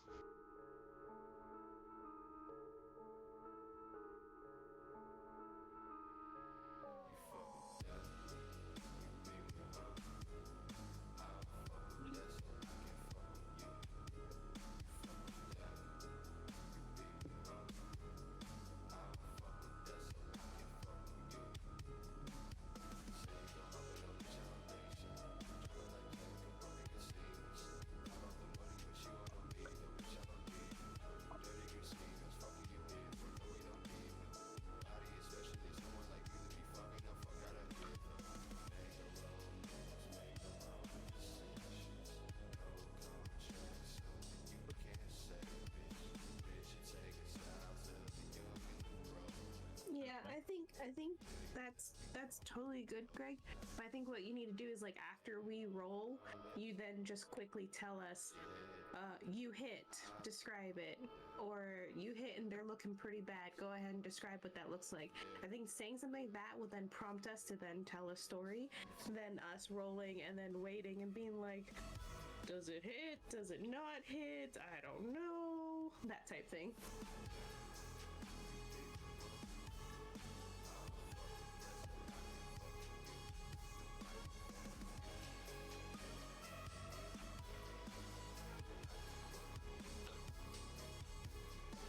Yep, and then you just tell us hit or miss, and they're looking really bad, or hit, they're dead, you know, whatever. Before you do, I must let you know that I'm starting to get very nauseous, and I don't know how much longer I can keep going. Just so you're aware.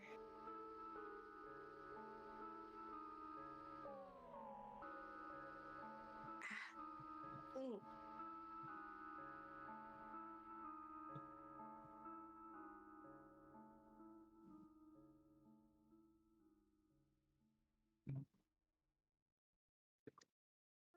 I know, I'm sure no one wants to hear me vomiting into a bucket. Yep. This is hurting a lot. Alright. I'm gonna grab myself some food.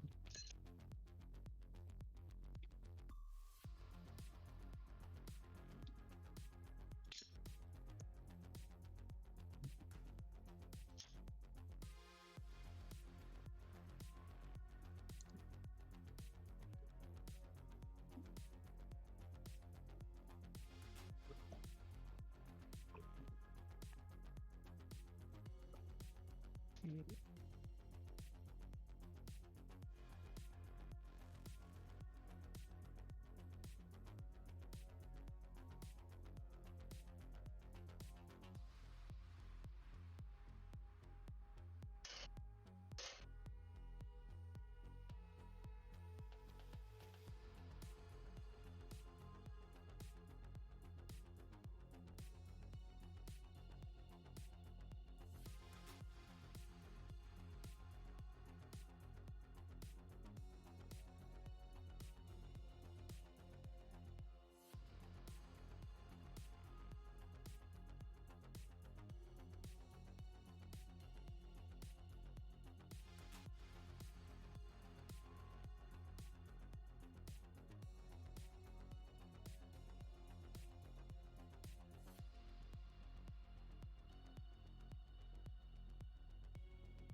Yeah, we can hear you.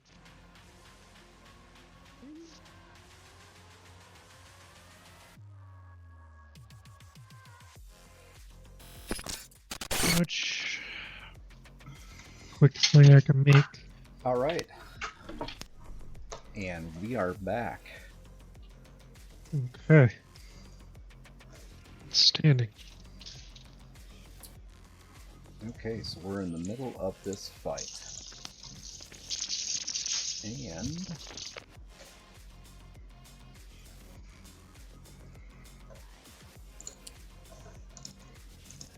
this point, we'll go back to the top of the turn order. So she's going to take a couple more swipes at you, buddy. She wants a piece of that. She must be really mad I didn't tip. That'll teach you. Not tipping. Nasty. All right, roll me evasion twice. Are we back live? We are back live. Okay.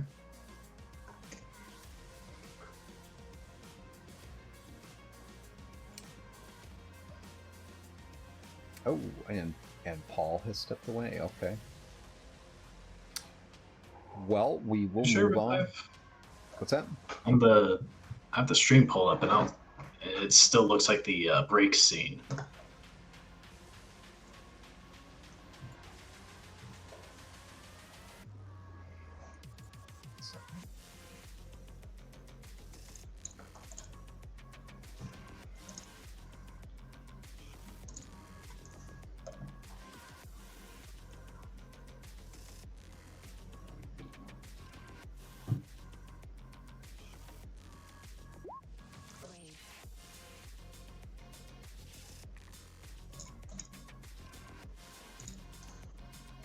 All right, there we go.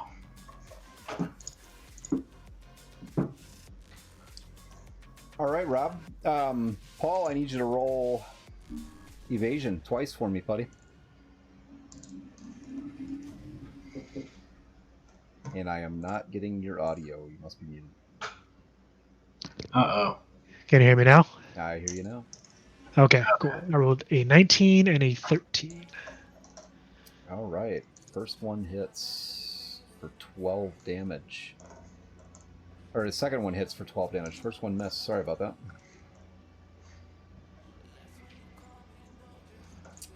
Go ahead and tell us what that looks like. And as she this, I'm assuming it's the lady with the mono-katana. Yes. She likes So she goes for kind of the same tactic, and this time he's kind of on to her. So as she comes for the back swing, the first one hits, and his armor kind of absorbs that. The leather jacket seems to be sturdier in the chest area than it was in the arms, and it's probably just the age. And kind of bounces off him. And the second one, he kind of just deflects with his arm, and the blade goes wide. Gotcha. All right. And Amethyst. Actually, no. I'm sorry. Paul, you are up next. Go for it. Yep, well, he's going to take another shot at this one.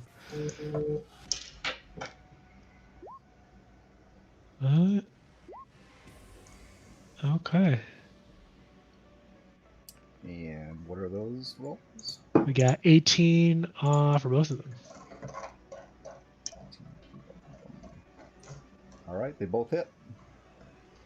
All right, so again, the magnum goes off, and it sounds like the crash of thunder each time, and this time he catches her flat-footed, and both bullets just slam right into her, knocking her back on her heels. See there? You're shooting a lady now. That's your problem. How rude. How could you? So she could try to stab me, but I can't shoot her? Get the hell out of here with that garbage. This is Cyberpunk.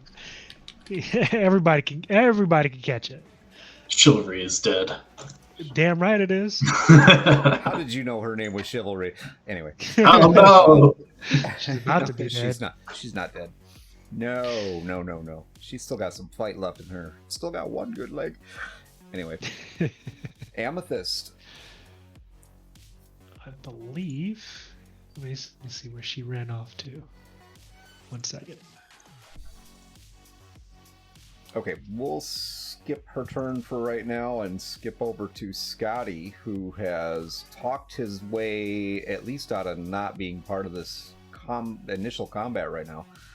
What are you doing? So, just to get a lay of the land of what's going on right now. So, right now, Paul is being attacked by 2 people in melee range. One with a bat, one with a mono katana. And then there's another one back a little bit with a gun firing at him, correct? Yes. Okay, cool. So, Scotty is going to start skulking about a little bit, essentially trying to stealthily maneuver himself behind the person with a gun without them noticing him. Okay, roll your stealth. All right, stealth. And that is a 24.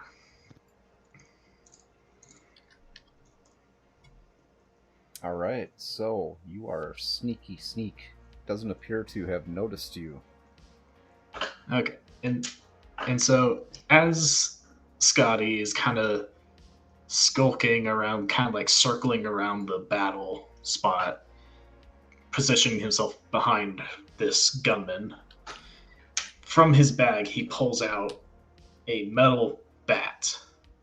But it's more than just a metal bat. So it has these kind of electrodes attached to it. And he raises the bat behind this person and just swings for the back of their head. And so that roll is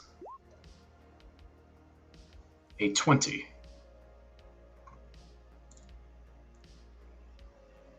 Or sorry, 21, because this weapon has a +1 to attack.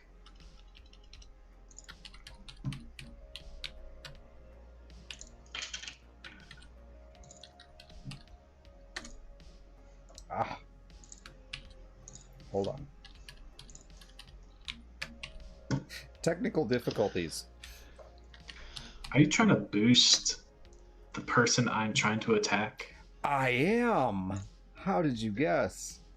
I thought that was supposed to be for viewers, not the DM.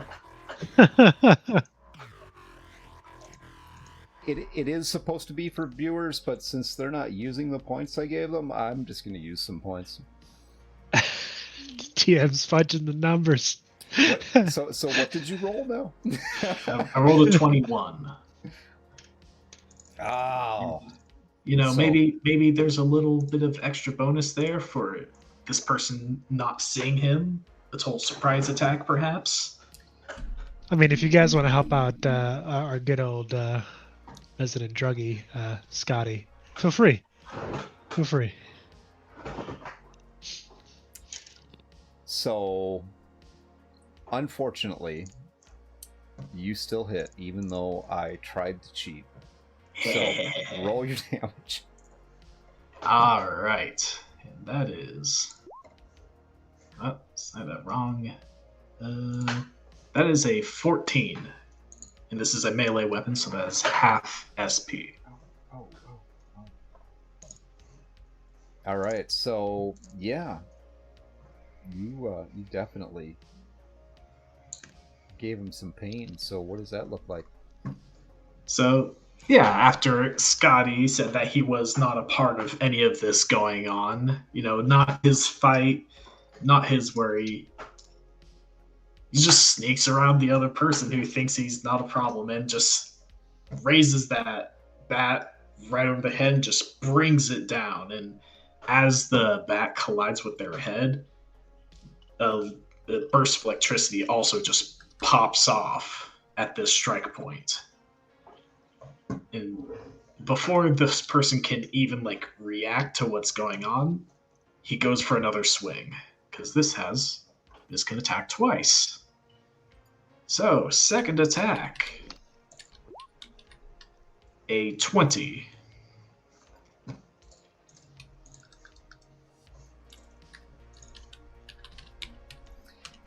And you hit again. All right, and that will be another 14 damage. Apologies to the viewers. I'm eating dinner, which consists of a sandwich, so don't mind me while I stuff my face. That'll be People a gotta negative eat, 2 man. for all of your rolls, by the way. All right, so you just nailed this person a couple of times, and that definitely hurt. Ow! I could use the speed heal.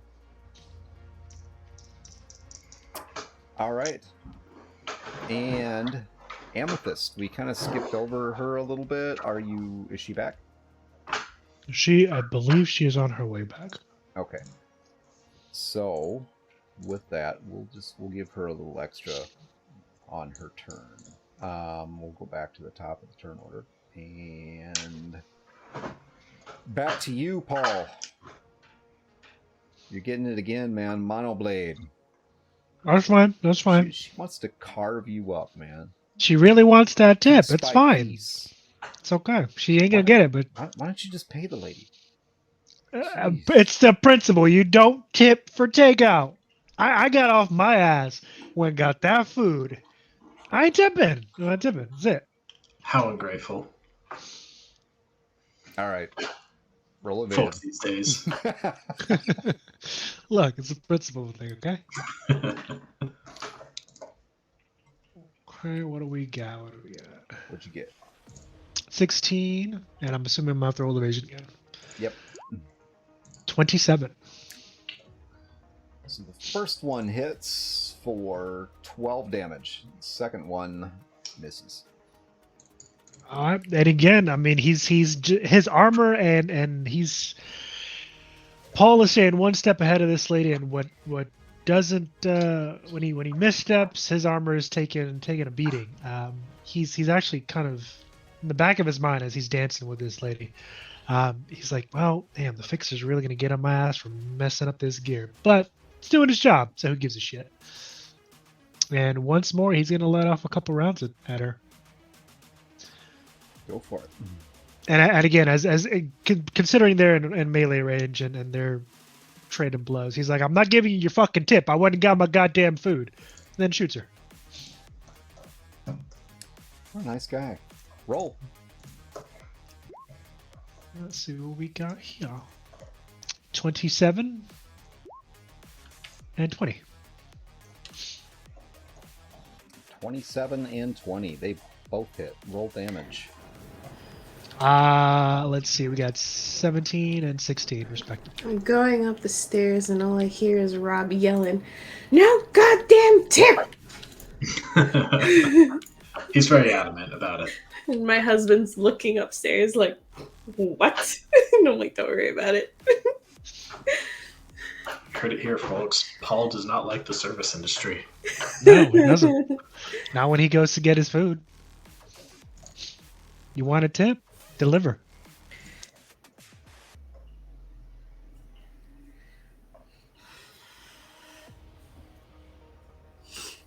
But yeah, overall damage wise, she takes. Let's see.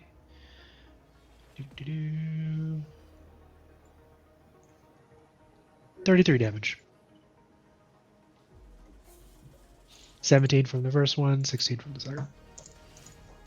Okay. And she goes down, buddy. So. Beating down a woman. Must be ashamed of yourself.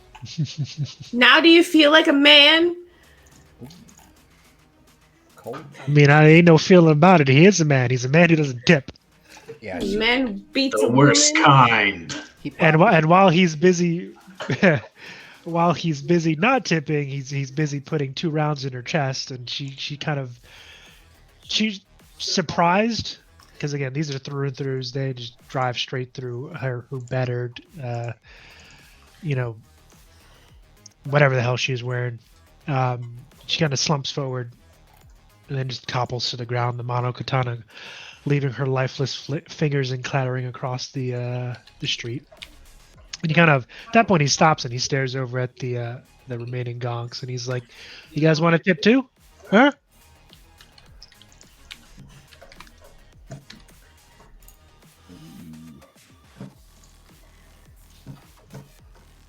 All right. So the guy on your right actually seems like he's the one with the baseball bat. Seems like he's backing off a little bit. The other one just gives you. He looks down at his friend who is now a bloody mess on the ground, and decides, hell no, and starts shooting. Roll evasion. All right. Evasion. Twice. It is. Is it Yeah. how he goes before Amethyst? Yeah. Okay. These people have their principles as well, and they want that too. 23 and a 20. All right. The first attack misses. The second attack hits. So that first shot goes wide. The second one hits you for 16 damage and a critical. Oh boy. This Dun, this dun, feels like dun. this feels like deja vu all over again. If you know, Right? you know. Our first critical injury. Let's go. Matt, Yeah, does it's this okay. seem like deja vu? I don't know what you're talking about. It wasn't first round of combat, so. So roll me a d8. You got it. Stand by on the D8. It's 4. All right. And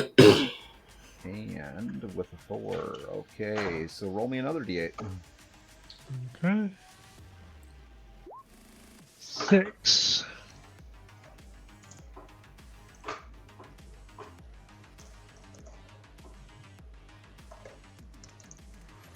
All right, man. So this bullet strikes you good and square in the left arm, and you feel you've now lost use of that arm. So Oh, fantastic. and it hurts. It hit you right in the bone, man. Minor fracture. Oh, great. Love it. That's Love gonna to be see it. Man, if only we had some sort of medic to solve that injuries like that. Just put some duct tape on it. It'll be all right. Seriously, Bro, that's all you need. Sky's got some duct tape. He can patch that up real quick. Duct tape and Windex, man. Fix a whole hell of a lot of things. Exactly. Amethyst. Oh, go ahead. So yes, as the rounds start flying all over again from this overly zealous delivery boy. Paul takes a round to the arm, and his arm goes limp, and he kind of yells and cuts it off with a curse. And he looks more pissed off than actually hurt. But he's hurt. So, what hand was that gun in? That was in his right arm. His right hand, excuse me. Yeah. Okay. All right, Amethyst. She's gonna pick up that blade and go after the guy who shot him. Pick up the what blade? The mono blade that she The dropped. mono blade. Okay. So, picking it up would be an action, but I'm actually going to give you 2 actions this turn because we ended up skipping your last turn. So you can pick up that mono blade, and what are you doing with it? She's gonna slice and dice the dude who attacked Paul. Dice. Okay. I don't know the damage the D6 is for it though. That's What okay. is it? I'll take care of it for you. I can just put it in here. 46. Yes, sir. I have it all written up already. I just have to click on it now. Roll.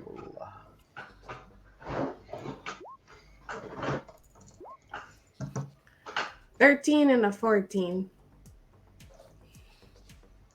All right. So, anybody in the audience want to help her out a little bit with this? Because both of those are misses.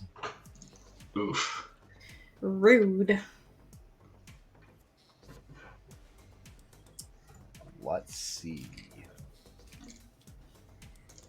I think I cheated before, so They're going to set things right. maybe I'll make it worse. Our DM, ladies and gentlemen, our DM, always looking to get one over us. He turns it from a miss to a mega miss, where she accidentally hits herself with the sword. Oh my god. Jeez. That wouldn't be out of the realm of possibility. There we go. All right, it's a little bit of a delay there, but I'm going to give you a plus. Plus what? That is really loud. I'm going to have to turn that down. I'm going to give you a +2 on that second attack, so go ahead and roll damage. First one misses. Damage is, for that second attack, 14 damage. 15. Okay. Getting a lot of 14s. That's a pretty good hit on him. His armor does absorb part of that, but go ahead and tell us what that looks like.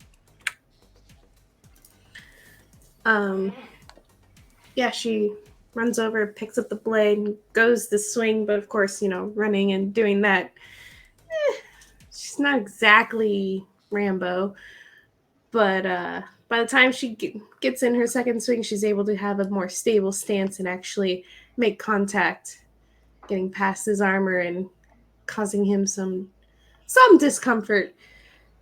And when she sees that, she just kind of steps closer to Paul. All right. And she's going to actively take cover behind Paul. hide behind the injured guy. Got it. Okay. She doesn't have armor on. You called Scotty the cowardly one. Seriously, Look, at least she's fighting. He is too now. Gonna have to reevaluate my earlier assumptions. They're both cowards. You're already messed up. Why don't you just be my meat shield? All right, Scotty. What's going on, man? So is the person that Amethyst just attacked the same gunman that Scotty smacked in the back of the head with his bat? Yes. Okay, so I imagine this just looks like a really bad beatdown from these two just ganging up on this person, smacking them with weapons.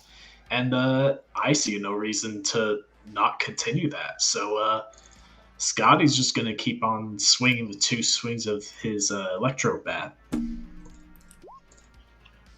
So first swing is a 24. Second swing is a 19.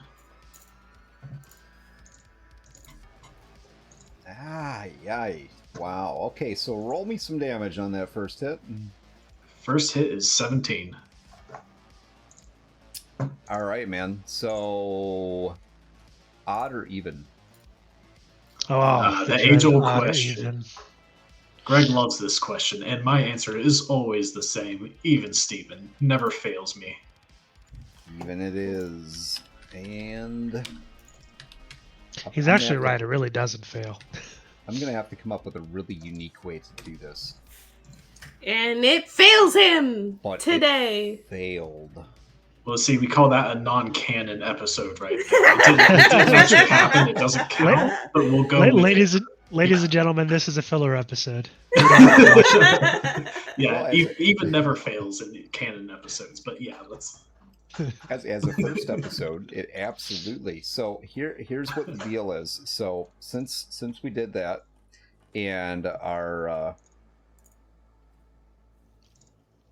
right, so you hit him with that first hit, and I mean that's a good solid hit. He's definitely fucked up at this point. So what does that look like? He's not dead. He's not down. So yeah, it's just this person is getting jumped by both Scotty and Amethyst, and I would say it's not going well for this person. It's just two people wildly swinging on them, and they're just taking so many hits, and Scotty just keeps hitting them right in the back of the head. And that last strike he did, though the person didn't fall, there was a bit of a crunching noise as it collided with their skull. Gotcha. And then, what about the second swing? Did that hit or miss? Second swing misses. Okay. I guess just amongst the wild swings, just maybe at one point he just happens to like collide with Amethyst's mono katana. But yeah, this person just getting absolutely jumped in. It's not looking good for them. All right. And odd or even? You know my answer to that one. That's even Steven. Never fails me. Yeah, well, except for the fact that it just did, but... No, as we said, non-canon. It doesn't count. Ha Hey, we're canon again. Yeah, All right. too. There we go. All right. So this so the other guy who was across from Paul, he seems a little shaken. He's backed up a little bit, and when he watches you like just laying a beat down on his buddy with the gun, he looks like he's about ready to bolt and run, but that's for you to decide. Is he going to stay and fight, or is he going to run? Is this the same guy that Scotty convinced not to attack him?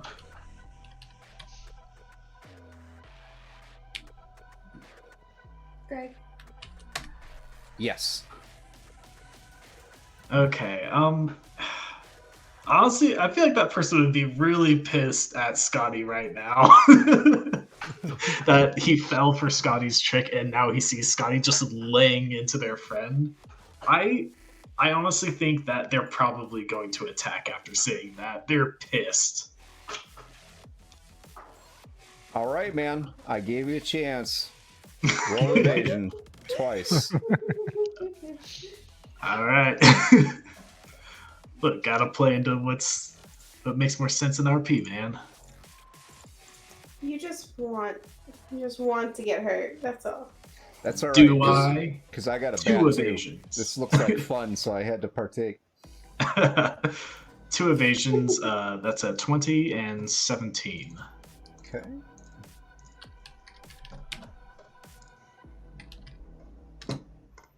All right. So this guy like runs at you with this. I mean, winding up with this bat, and just slams it down, catching you in the shoulder for 12 damage.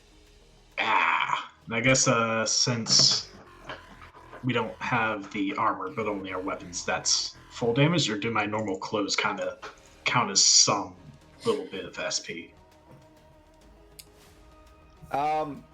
No. Full damage then? Yeah. Ouch. Okay. Well, you know, Nice. it happens. Thank you, Groot. Who is that +2 for?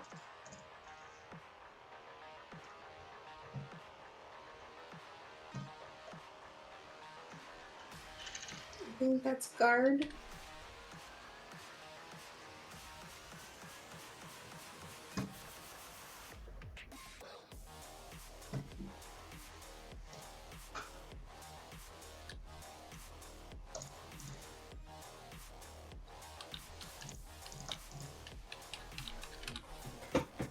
And that's Guardian Anger. Groot. Yep. Guardian Oh, Groot. Guardian Groot. Okay. Like, what is this? Guardian Anger or something or another?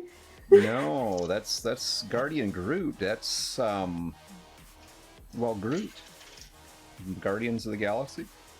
Ah, Give me to Amethyst. I see how it is. So not only is she getting a meat shield now, she gets a +2 to her next roll. Amethyst. well, just thank got a you, +2. sir. Thank you, sir. Great. I think not giving Guardian it to your Groot boy is a man. Scotty, huh? I'm Nope. very happy. I'm very excited. I hope the +2 helps. All right, Scott. So you just got hit, and now we roll back to Paul. Things look like they're going in your favor, man. Sort of. Maybe not you specifically, but these two look like they're holding their own. One of them They're is not as much of a bunch of scrubs as he thought they were. well. I don't think that's really shaken out yet, considering one of them is using you as a shield right now. Yep. But this Scotty fella seems to know how to use that bat.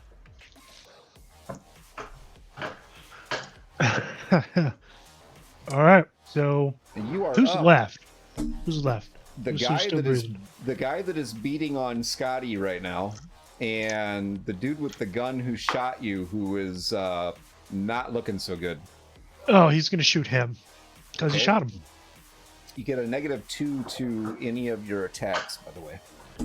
But As long as I'm using that hand. I'm using my right hand, which is my good hand. okay, go for it. I mean, it wouldn't matter in that case. Might matter in that case. Big But- rolls. 32 and a 20, both for 17 damage. Yeah, that 32. Okay, Good rolls. all right. So yeah, that's a nice shot. High or low? We'll go Or, I'm with sorry, odd or even. I'm sorry. Odd or even Steven. Yeah, this man knows what's up. Hey! And it is even. So you have just taken this dude out, and that includes, if you wish, a headshot. So tell us what happened. Oh yeah. He just casually kind of points the revolver at the guy and just blows the back of his brains all over the sidewalk. It just also happens to be the guy who was looking for a tip. So there's your fucking tip, asshole. What's with all the noise in the background? If I come get my... He's actually talking to the corpse now. If I come get my goddamn food, I don't tip. That's how it's always worked. I am not sure. Hold on just a second.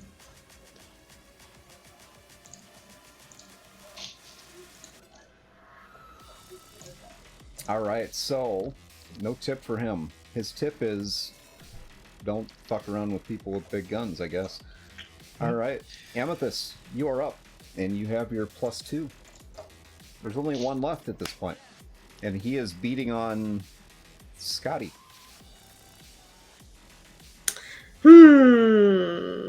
Scotty ain't done you no wrong now.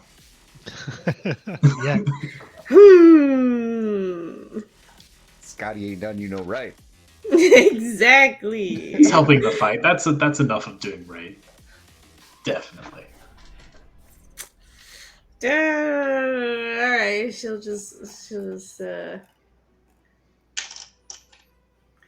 yeah, she'll just go after the guy that's after Scotty and hit him with her newly found monoblade. Twice. Go for it.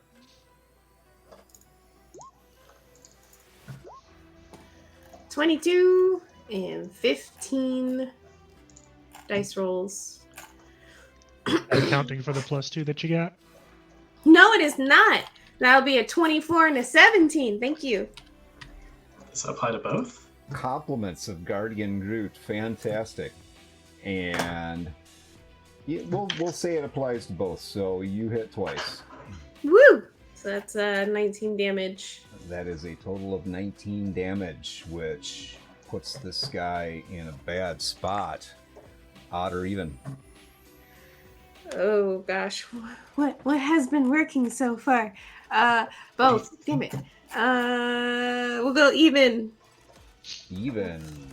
Will it be? Even Steven never fails.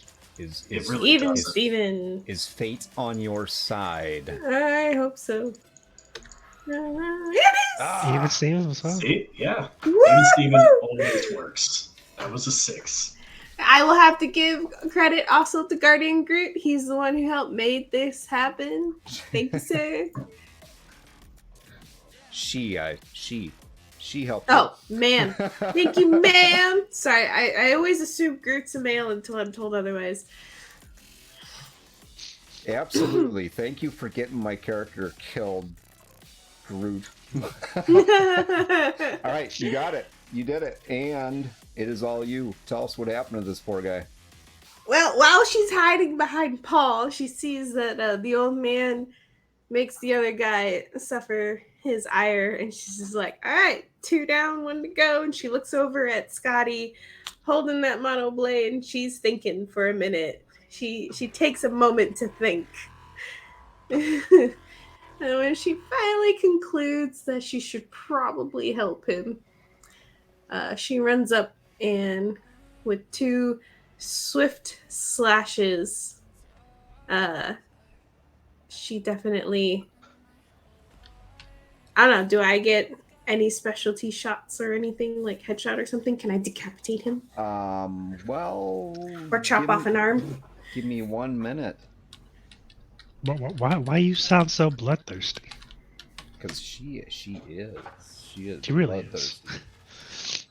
So Shady X Sham has just given somebody a +2. So let's just find out who that +2 is going to.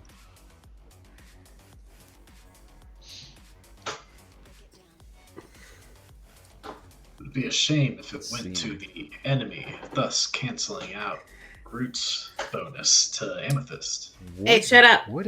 Scotty over here trying to sow discord. I love it. Listen, if the DM's gonna boost enemy rolls against me, someone else should suffer the same fate. Wow. He is definitely a team player, guys. Definitely. I like it. Hey, my man. Daddy. All right, Scotty. Anyways, you now have a +2 on your next roll. Do I chop off an arm or leg or an ankle? Well, since you called your odd or even roll, that is completely your decision because this fella is dead. As she swings that blade through the air, she slices him in the back, which causes him to stiffen his back. His arms go out to one side. She just chops off one arm, and then he just falls to his knees before Scotty looking up at him in disbelief, and then falling face forward onto the ground. All right. And with that, you have now defeated all 3 of my wonderful and upstanding citizens. Bullshit. Well, with that, Amethyst then immediately turns around and goes to Paul and whips out her med scanner to figure out what the hell is wrong with him. Gotcha. And she goes to stabilize him and put his broken arm. I'm assuming with the med scanner and all that, she will figure out that he has a broken arm, and she goes to stop the bleeding, stabilize him, and put his arm in a sling. Well, amazingly enough, you go to heal Paul, and you successfully heal Paul. Apparently your wounds were not all that bad, buddy. You're feeling pretty good right now. Guardian Groot gave Paul a speed heal too. Hey, that's what I'm getting at. You can apply the effects of a speed heal to yourself. Compliments of Guardian Groot. All right. Well, thank you, Guardian Groot. Much appreciated. So as this purple-haired medtech walks up to him, he kind of shakes off his arm. He's like, "Huh, look at that. Must be the antibodies."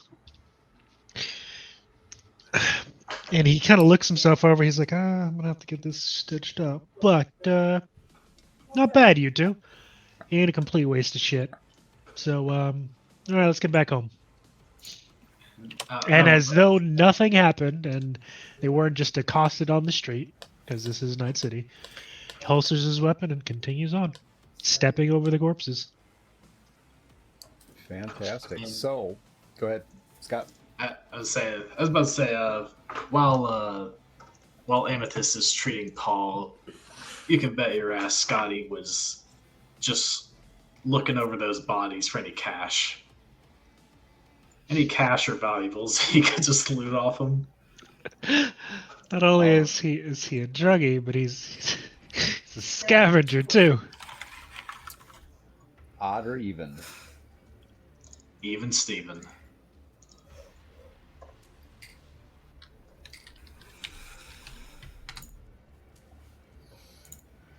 All right. So you find, well, I mean, they had weapons. So the one had a baseball bat, and the other one had a heavy pistol. And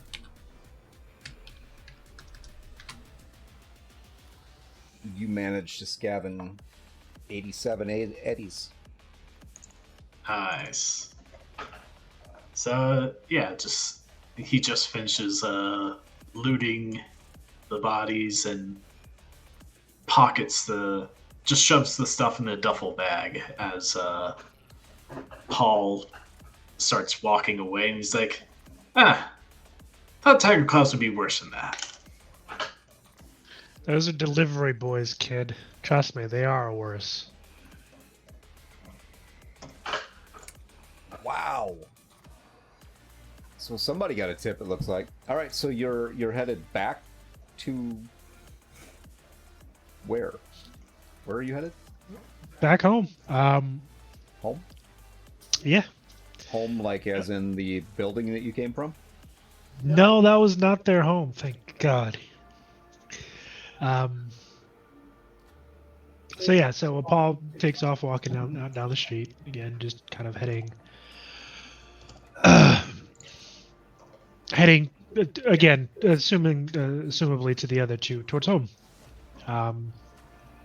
Surprisingly enough, he's not taking any transportation. He's just huffing it. So you guys get a scenic tour of the city, walking through Kabuki. Fantastic. Actually, you make it through the city. It's quite a walk, so I imagine, if you don't like walking, you're not going to like this trip much. But you don't get accosted along the way. Paul leads you to an older building that, maybe 4 or 5 story building. It's smaller, definitely been here for a long time. It's not like one of the new skyscrapers in the city or anything else.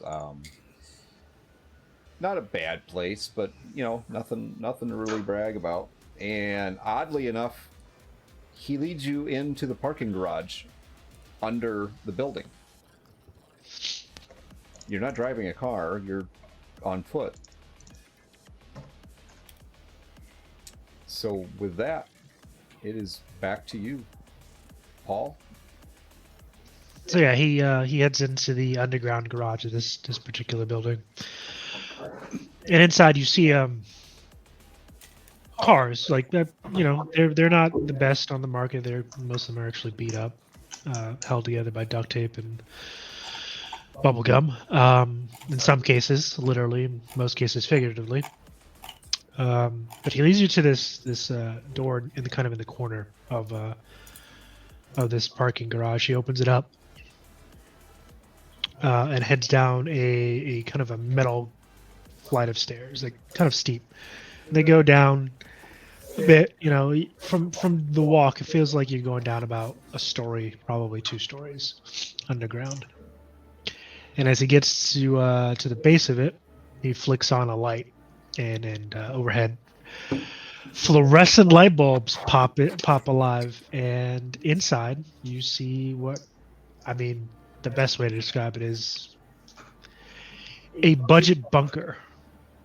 There really are no aesthetically pleasing things in here. It's all about functionality. There's a large table with a couple of chairs sat around it, probably serving as like a place to eat, a kitchenette, some bunk beds. There is a TV or like a vid screen, a ratty leather couch, and that's kind of in the living space. And off to one side, you see another door that looks like it has like someone put their boot through it because there's like a hole in the middle.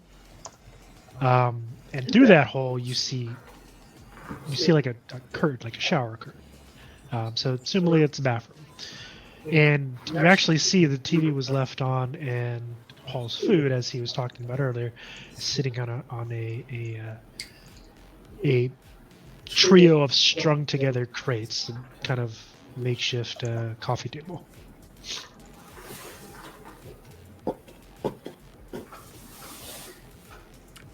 What do you think of that? Amethyst? Home sweet home. This is definitely, for Amethyst, this is definitely nothing like, I mean, you know, it's not the type of place where you would probably choose to stay.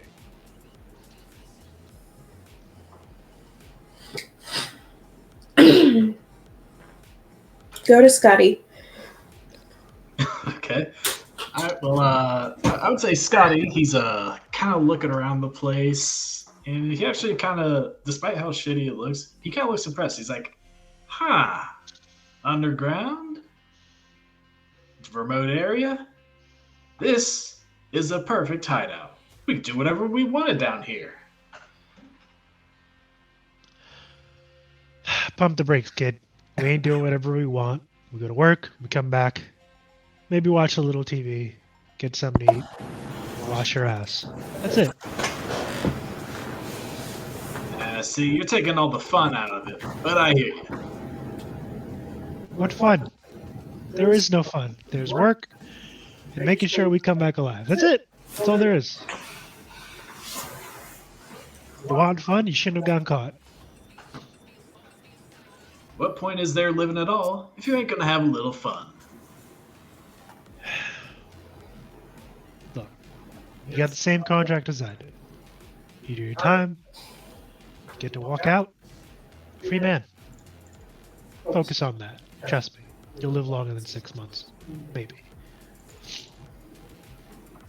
I intend to get through all this alive, but the contract didn't say I have to be miserable doing it.